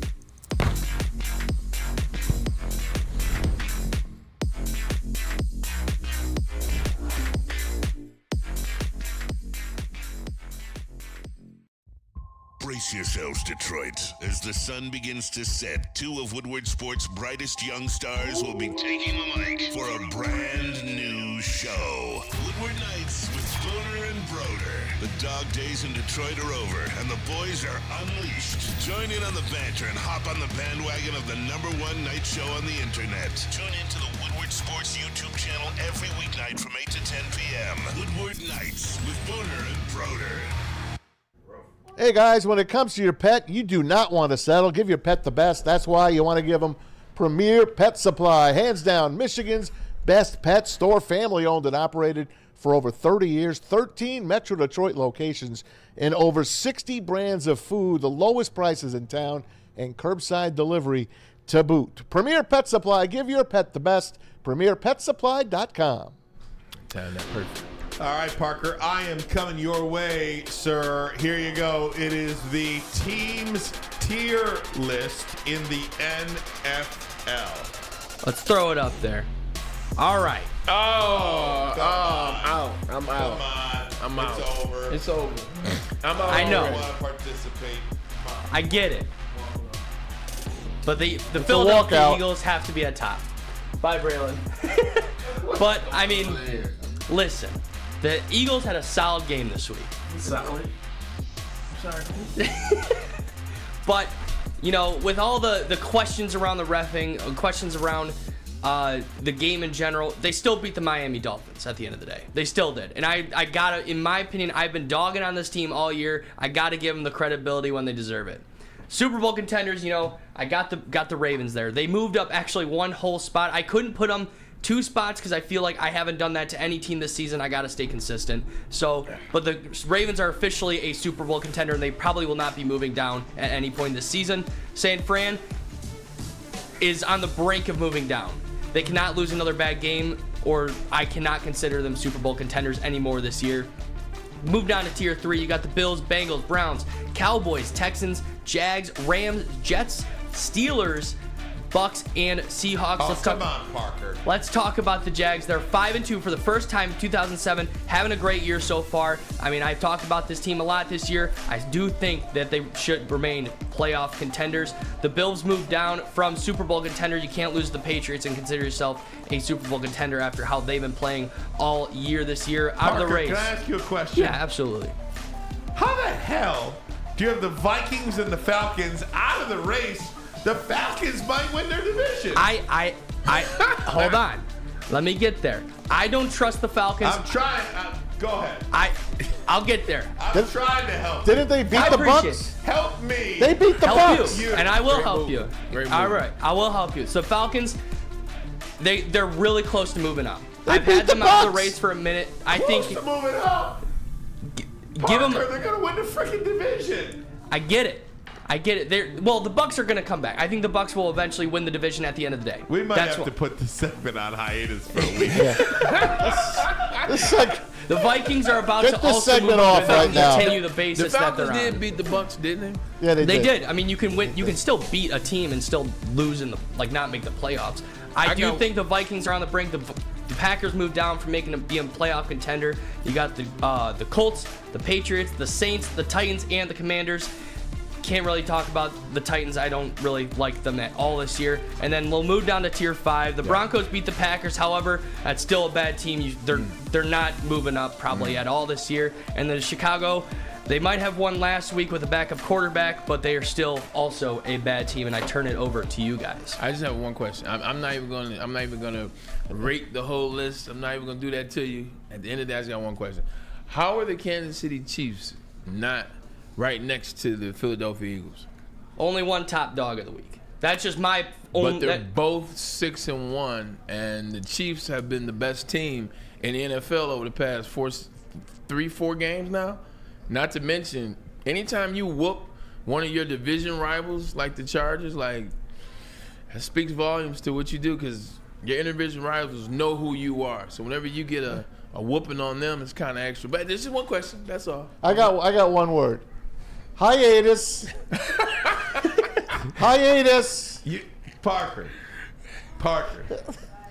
This might be the worst list I have ever seen in my life. Hey, look, how do you have a division leader in the Atlanta Falcons who lead the division they're not up there. out of race? They're not making the playoffs. I'm sorry, but I don't believe the Falcons are making the playoffs. When you do a tier, and that's just how I feel. I mean, that's at the end of the day. By the end of the year, at this point, I don't think the in that case, then why are we doing tiers if that's how you already feel there? Because when you do a tier list, it should be based off of kind of like fluidity of now. Because right this now is a TEAR, not a TIER. Parker, I love you, man. We gotta go back to. We gotta do some negotiating here with Maz. See if this segment is gonna live next week or not. Let's vote on it right now in the chat. Let's put it up. Put up a survey in the chat. Man, I'm not gonna try and get dogged down in the chat. Listen, That's how I believe. Don't do that to Here's your yourself, choices: continue don't do or that, hiatus. Parker tier list. Continue or hiatus. Oh, Don't man. worry. We might have to go to Detroit Dabbers list At after the end this. of the day, there's always cap or no cap for you. There's always cap or no cap. That's tomorrow. Oh, man. That's tomorrow. Oh, man. All right. Get that up. We're going to take a break. Come right back. That was great. A couple of NFL news and notes. I do want to squeeze some baseball. I do want to squeeze some NBA in. Trade deadline. What are the Lions going to do? And Red Wings. Oh, the Red Wings, too. Red Wings. Do 2 minutes on each. There you go. Here we go. But first, a message from Christ. I can't find Mark White. Mark White. When buying or selling real estate, flexibility and control over the sales process is key, and you should be flexible on your tier lists as well. Sellers, how would you like the freedom of canceling your listing agreement at any time for any reason with no penalty at all? That is exactly what Mark White and Associates is offering. It's called their minute-by-minute listing agreement by Mark White and Associates. Try Mark White's risk-free minute-to-minute listing agreement today. Looking to buy or sell real estate? Visit markwhitesells.com or call 248-290-8242. That number again, 248-290-8242. MarkWhiteSells.com, where flexibility meets success. Join Woodward Sports' own Jeff Iafrate, along with special WSN guests for the most anticipated Lions season in decades. Filled with different surprises and expert analysis. You're not going to want to miss out. Go to our Woodward Sports YouTube channel on Sundays and tune in live from 9:30 to 11:30 a.m. Hey, this is Mr. Kearney. Chief Academic Officer, Academy Warren. I want to welcome you to the brand new field house. The state-of-the-art facility has a regulation basketball court, volleyball court, soccer field. It can be used for 7-on-7 football. Our K-8 academic features AM, PM, latchkey, small classroom sizes, Learning Street, futuristic media center, free breakfast and lunch, Holton Mifflin curriculum, academic games, K-8 athletics, and more. Enroll today at academywarren.net.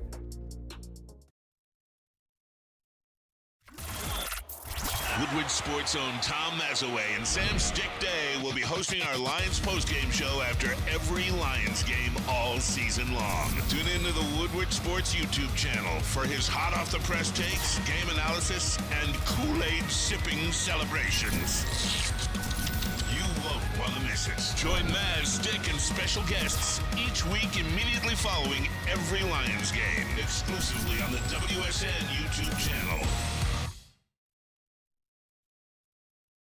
Hey gang, we want you to join Woodward Sports and Long Drink this Monday night. Every home game for the official Lions VIP tailgate party. It's at Eastern Market in Shed 5. It is always a bash.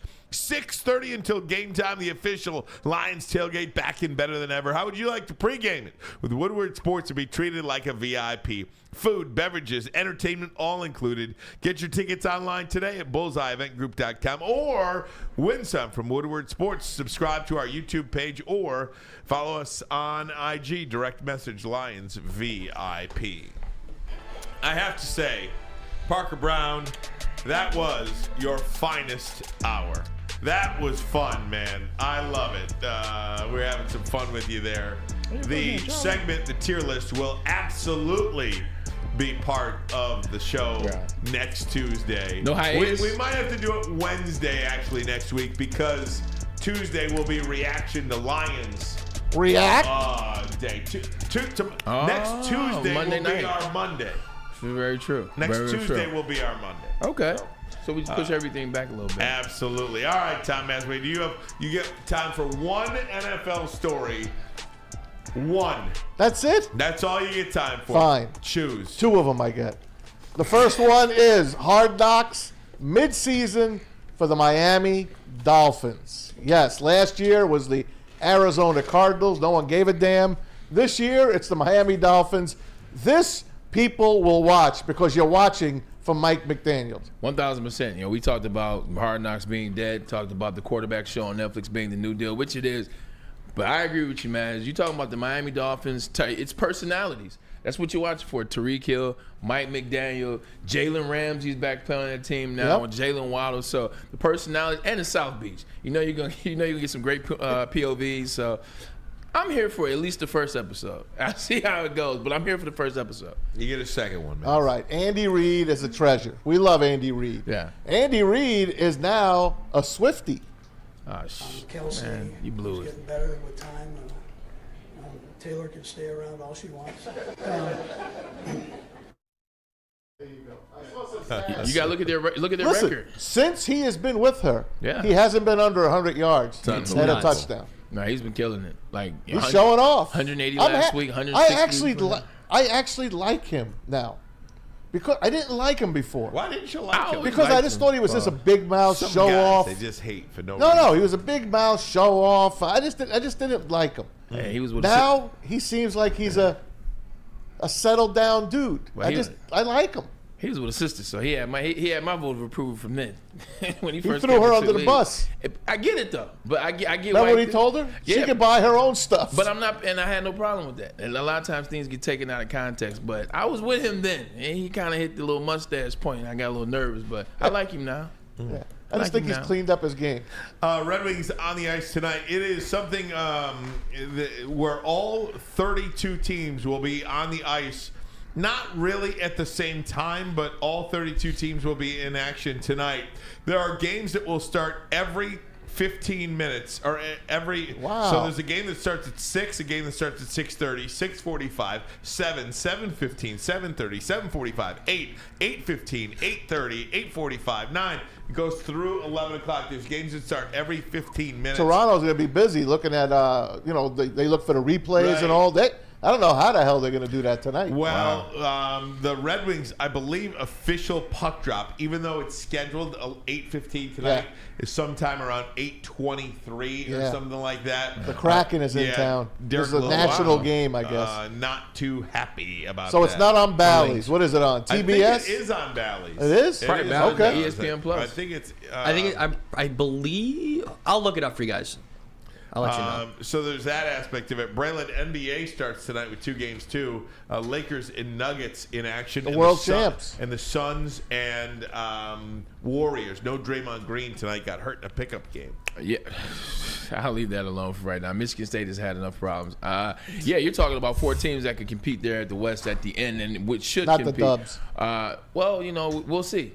At the end of Wings the, are on Bally's, by the way. at the end of the day, we'll see what happens with the Golden State Warriors. You just never know, man. As they have a trade deadline, blah, blah, blah, and yada, yada. I'm just interested to see how the season is going to play out because a lot of teams made moves. You got Bradley Beal, who's now with the Phoenix Suns. You got Giannis, who picked up a teammate in the favor of Damian Lillard.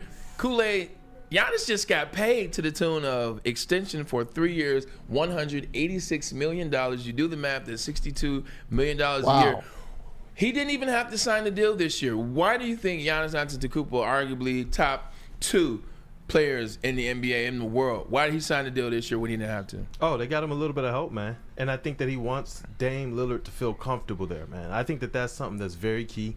We know that Dame wanted to go down to Miami, or at least those were the rumors that were coming out. And I believe that if you get Giannis exactly what he wants, man, you see what happened. He signed that deal. And they gave him that player option on year 3 as well. Hey, Ryan, something about the foreign players, they're loyal. It doesn't seem with these. Obviously, Tony Parker went to the Hornets for a brief second, but guys stay. Luke is not going to go anywhere. Tim Duncan never went anywhere. Joel Embiid, though he thinks he's going somewhere, he's not going anywhere. Ginobili. Who? Ginobili. Oh, didn't go anywhere. Arvydas Sabonis didn't go anywhere. And now Giannis, his second time, because the first time he signed the extension, he signed it a year earlier. Jokic, those foreign players get it. They bring them in. I think the franchise in the NBA, they do a great job of taking care of them and their family. You see the Bucks they got Giannis brothers on the team and they can't even hoop. Unbelievable. Oh, my bad. I said that out loud. Pistons open tomorrow night. Yeah. On the road. Basketball, by the way, has right? become a major international game. Of the 450 players in the NBA on the active opening night rosters, 125 of them are international players. 125 of the 450 players on active opening night NBA rosters are foreign players. That is the most of all time. This game really has become a global game. It's going to be interesting to see how high school and how NCAA as it relates to basketball, as it relates to overtime, leagues like this, how do they adjust to the international game? Because right now, if you look at the international players, they're far more skilled than the cats that come out of college, the cats that come out of overtime right away. It takes those those players a second to catch on. So I wonder, will they start allowing them to leave straight out of high school again, and will they start coaching that Euro game? Because the Euro game is what comes over here. Like, all these guys are grown men. Luka Doncic played against grown men. Victor Wembanyama played against grown men, and the list goes on. So they're far more ahead of the players like Asar Thompson and his brother, although Asar Thompson is going to be a monster. Mavs, who wins Game 7 tonight? Phillies have never been in a Game 7 in their history. Wow, I did not know that. The Diamondbacks looking to go back to the World Series, first time since 2001 when they stole it from the Yankees. And I think the Phillies will somehow figure a way to win. Otherwise, we're not going to have Mad Dog anymore, right? No, that's Isn't what he Mad said. Dog said he's going to retire if the Phillies don't spot. win? Okay. Go Phils. What's the score? Go Bryce Harper. I think it's going to be a tight one tonight. I do. 2-2. 3-2. Ooh. 3-2. That's a good one. Under tonight. What do you got, Matt? Or Braylon? I got the Phillies, man. Phillies, yeah. Bryce Harper is like he's. I ain't gonna say Mr. October because that belongs to one and one person only. But when I think Bryce Harper, I think of this time of year. So Parker. Breaking news right now. Marvin Jones has stepped away from football. So, who's your source? Actually, Adam Schefter Oh. tweeted it, and Marvin Jones also posted a tweet about it. I gotta double check Adam Schefter. We hope his man. family and everything is okay. That's right. He's good. That's right. He's a good man. No doubt. Absolutely. It's a tough transition. All right, man. Bray, get us out of here. Go Phils. And I love fans because Maz, when you mentioned the Yankees and the 2001, I saw you tap your knee. I see it still hurts. Oh, it hurts. I see They'll it never. still. That's the one thing I'll never ever get over. It. They lost. Louis Gonzalez. They lost the 9/11. Oh, they lost the 9/11 World Series. Yeah. That's what they lost. All right. Well, lucky the Yankees aren't in, so you won't have that pain. No, this they haven't. They year. don't even count anymore. There you go. Go Red Wings. Puck drop should be 8-23. So check out the Brinket, man. Hat trick last game. He's killing it. Leading the league. Leading the league. So check out the Red Wings. That's what I leave you with. Nothing else. Check out the Red Wings in Michigan and Jim Harbaugh. They're Anderson, man. For Kool-Aid, Maz, Parker, my brother from another mother, Ryan Ermanni, and from the new board back there, yeah, baby. we are Woodward Sports Network, and we ain't coming. We here. We see you.